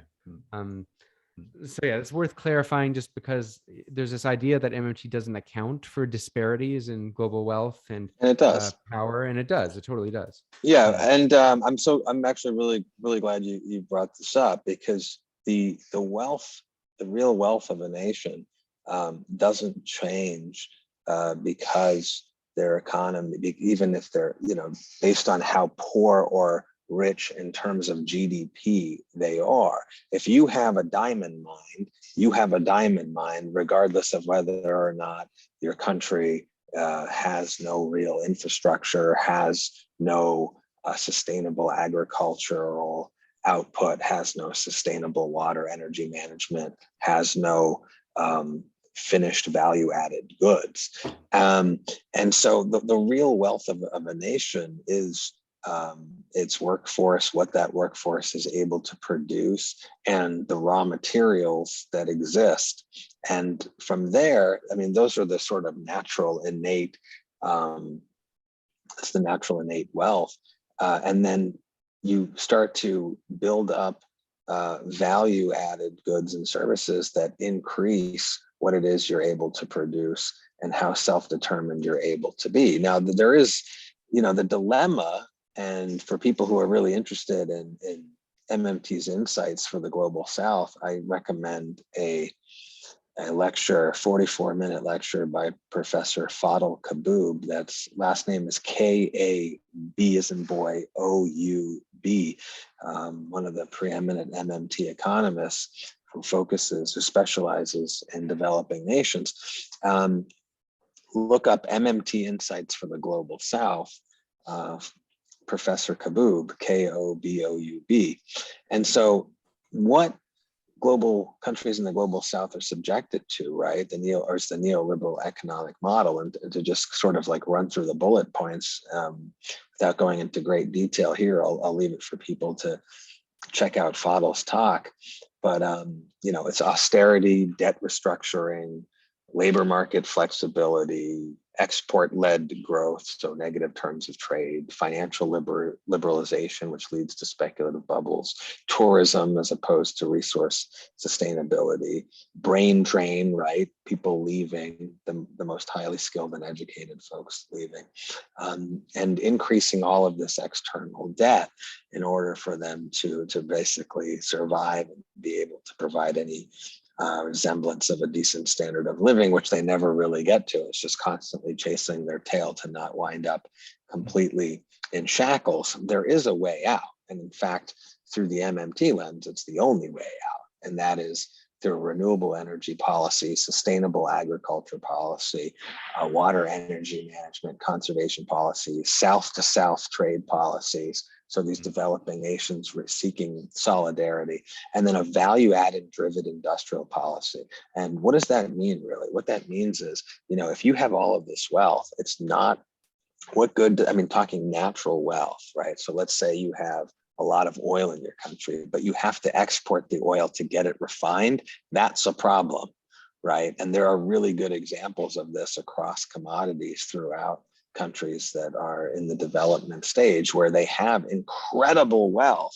The country is maybe very poor, but they have incredible wealth. And the thing is, like, how much you are spending on, if you are exporting all of these things, your natural wealth, that is a real net loss to the natural wealth of your country, to its potential, right? If you're having to export all of these things and rely on other countries to finish them, there are ways around this. And it starts with things like, for most country, putting themselves on a footing to a 0%, permanent 0% interest rate policy, which we should be running in every developed nation for sure, especially the United States. It involves throwing off the shackles of these really bad IMF deals in order to get, as Wondine mentioned, the desirable currency to purchase the things you either need or to, as I mentioned, refine, finish the natural resources that you have in your own country so that you can then turn around and sell them to people who will want them. It's an incredibly exploitative system. Think about it. If you have natural resources and then you have to export them, have them finished by a core or developed country, only to then re-import them for use in your own country or to sell to a then poorer country. That is, talk about capitalist exploitation. That doesn't get any worse than that. But there is a way out. And, we have to look at what is the path that these countries can take, what based on current conditions, what kind of policies based on presuming that their public mission is to get out from under the thumb of the IMF and the World Bank. Let's say that is, for example, a public mission or you would want it to be one of Argentina. Well, Warren Mosler recently in the last month did a tour of Argentina, speaking to policymakers, economic organizations, political organizations, and really getting the word out throughout the entire country. And there was an interesting reaction. The official state response, if you will, at the end of his tour to him was, well, Mr. Mosler, you're right. We looked at everything that you were talking about, how our economy functions, our interest rate at 47%, changing that to a 0% rate, implementing a federal jobs guarantee, investing in education, healthcare, all of these things, value-added goods as a more sustainable. Sorry, I've got a little bit of background noise here. Should be temporary. But to put us on a path towards sustainability, taking us off a fixed rate exchange system where we're currently pegged to the US dollar and going to a floating point system. They said all of these things make sense for improving our economy and making us more self-determined. However, it'll never happen. And he said, what?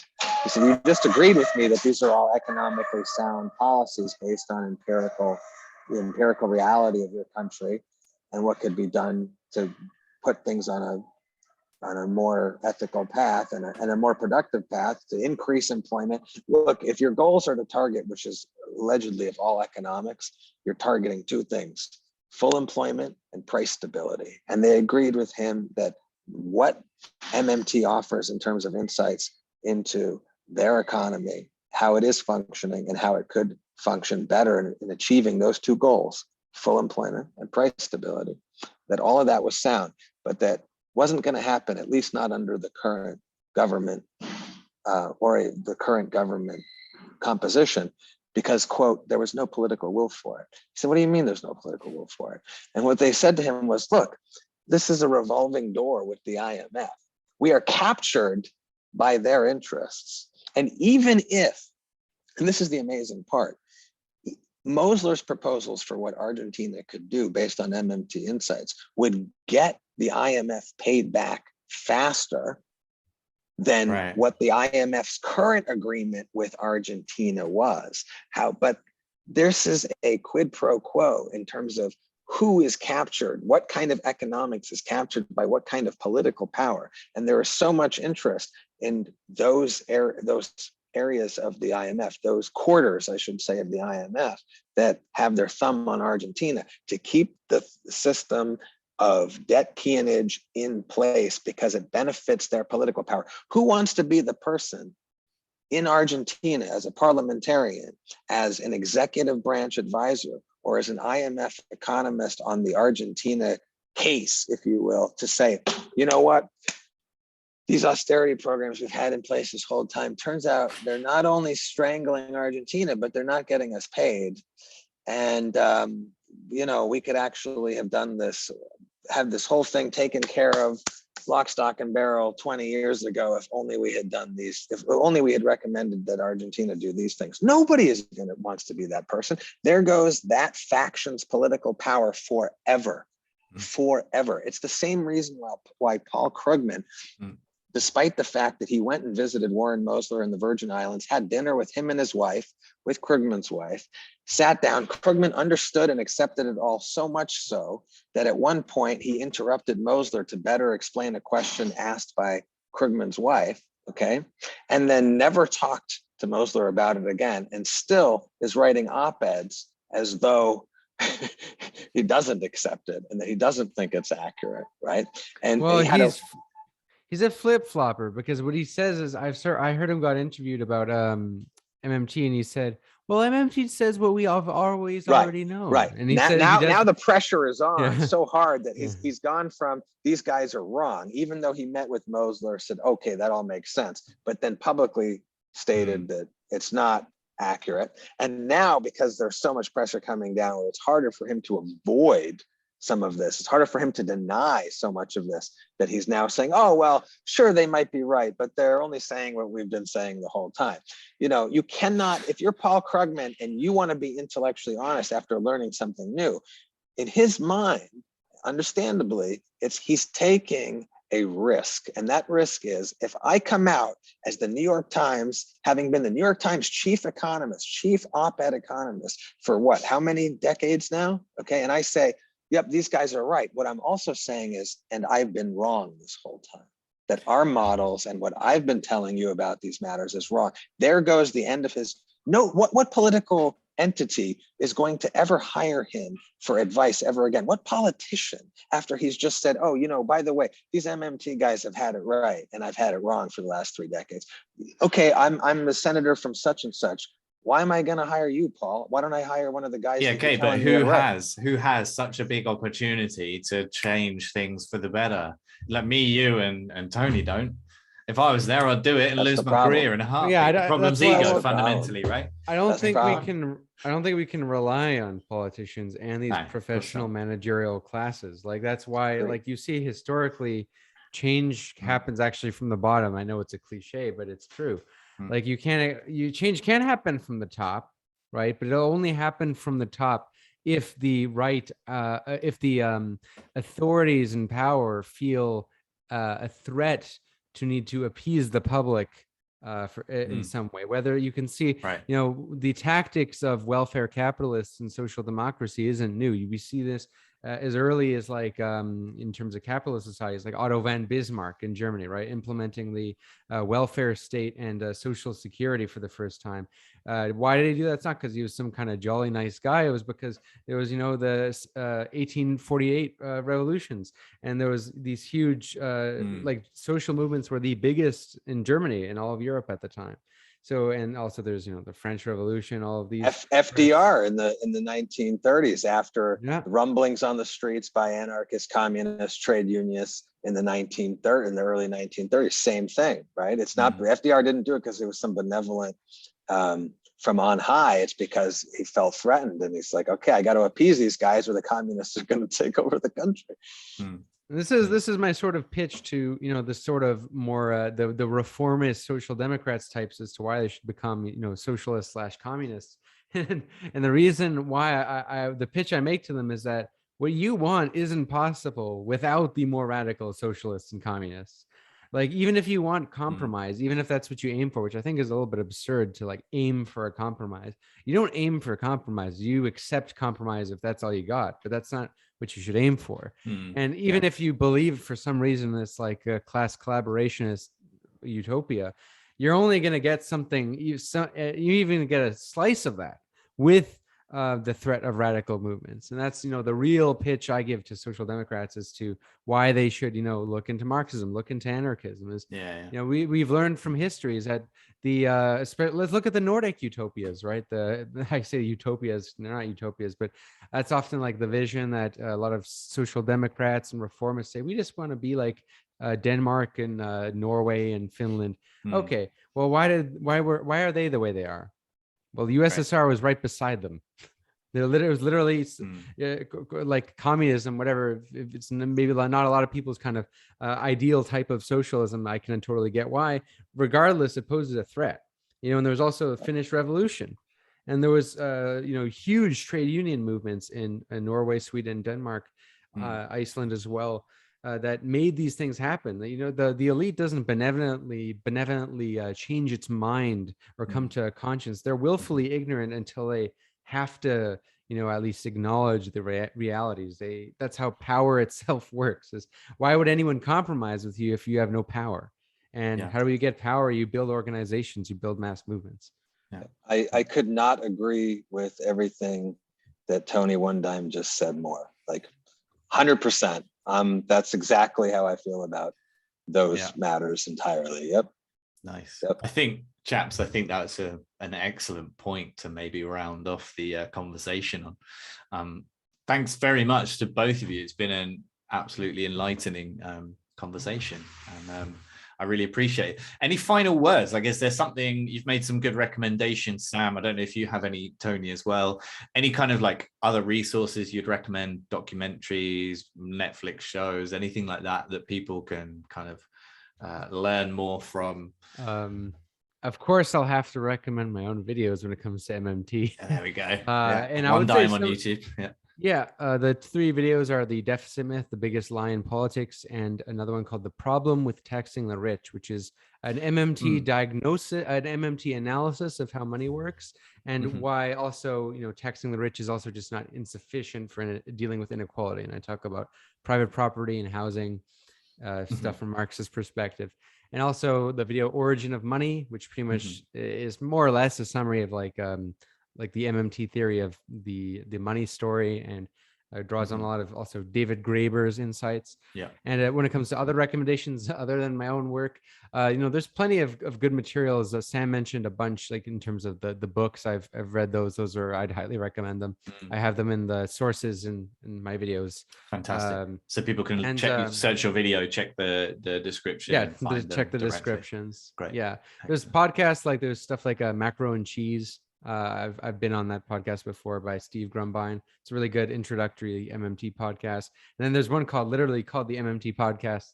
That's also pretty good. When it comes to what someone can do, I in terms of organization, I live in Canada, so I can't really give good recommendations for the US as to what organizations to join. But I would say, join a party, first of all, if you have one. This is difficult in the US because US I don't view as like functionally a democracy in any sense. But if you have like a socialist party or communist party, I mean, join that. It really helps. Sometimes a lot of these parties are often filled with old people with like outdated ideas, so it helps bring in the fresh ideas. People are willing to listen to something interesting. Exactly. And so that it's good to join a party if you're join a union if you can too, but that's with spreading the ideas, I think it's important to spread ideas to people who have platforms that can further spread those ideas on a mass scale. That's a big thing. It's like if journalists or any big content creators of any sort who have a platform and the interest to spread this ideas, definitely go do that. I think that's important because you need we need more people to simply know that these things that we're asking for and want are possible, and then from there we can really build that do some class pragmatic power. things. Lovely. And Sam, any final words as well? Yeah, I would, as far as other resources and discussions, folks can check out the debates and discussions I've been a part of. If you Google my name, Sam Kangarloo on YouTube, you'll find me on Zero Books Publishing. You'll find me with on the Swolitariats program. Yeah, we've had him on the Swolitariat. Right? Yeah, he's a good buddy of mine. I'm a big fan and have some good debate and discussion with him over the last couple of years. And then Derek Varn, I highly recommend. I've been on Varn Vlog. He's great. I've had debate and discussion with him. He's really good. Yeah. Zero Books Publishing. I've been on. It's a great YouTube channel. Yeah, I've been on there with Derek Varn, but also with Ted Reese. Tony mentioned Macro and Cheese, which I am a big fan of. That's run, as he mentioned, by Steve Grumbine, who is the founder and president of the Real Progressives nonprofit, which works to advance MMT. And the website for that was realprogressives.org, right? That's right. People can check out. Yeah, people can check that out. Some really great resources and activist resources and educational tools. I will say as kind of this, and I don't want to leave it on a note of any kind of, sour note. Right. But I do understand how difficult and challenging it is to explain this stuff, because the elevator pitch just sounds like another crackpot thing. People have to be kind of ready to accept it. They have to be, and they more than that, they have to be willing to go further, right? So if you are with an organization and you're talking to somebody who is a lead organizer and you have 5 minutes, it's gonna sound like potentially a dial tone. I'm gonna arrange a Zoom meeting with you to explain it to them. Yes, do that. Give them 10 minutes and Sam will convince you. Yeah, absolutely. And that's and that's what it takes, is saying, look, don't take my word for it. You just told the person, you just told them that their taxes don't pay for any government spending. You sound like a crank. You sound like a nut job. There's no two ways about that, right? And so hopefully you've started with what money is before you segue into that. But even like trying to get people's attention in person for like that 10 minutes, that's not going to be absorbed. They have to then go further, or they have to sit down with you when they're ready to, like, okay, let me take my notes, let me go check and come back with the right questions when I know what the right questions are, to challenge and think some of this stuff through. And it has to be framed in, look, all of these things that we're told that we can't pay for. And by the way, you know, that's ideologically based. So if you're a Trumper, okay, for them, it's like, this is great for them. These insights are fantastic. I know how I can pay for the wall. Yeah, they can just pay for the wall, right? I know how to enlist every able-bodied white person. It's kind of dangerous at the same time, right? Yeah, but nonetheless, yeah. I know how I can get more Black men in prison. Like all of the things in terms of whatever your public mission North Star is, you can target with this. And so this is just as useful, unfortunately, for the far right as it is for a double-edged blade. Yeah. It is absolutely, because it doesn't change. The empiricism doesn't change based on your politics. And we actually did see Trump quote, you know, use MMT or operate within that framework of understanding when it came to his tax cuts, when it came to his proposal for the wall, when it came to all kinds of things. And so we have to keep that in mind and let people know, look, you know, there are political implications for this that we have to understand. And we also have to understand that by accepting this mainstream narrative of, oh my God, we're in terrible debt and this will lead to the collapse of everything, that all of this isn't true. And whatever it is that we think we can't afford, if we understand it through the correct lens, the correct framework, it'll change our ideas of what is possible. And for people who, you know, they're sick and tired of the bourgeois political system and the way that we've organized parliamentary politics in this country. Look, folks, there are so many implications for what it means to create, if you're a Marxist society based on these insights, because you're going to need some kind of record keeping in order to fuel your production and your consumption. And the same goes for anarchists. So I would leave it there, is that people's creative horizons for what's possible will expand when they understand MMT. Right. And maybe that could lead to some kind of post-capitalist society in some sense. Absolutely. I think so. Great. Thank you very much, chaps. It's been amazing. And let's wrap it up there.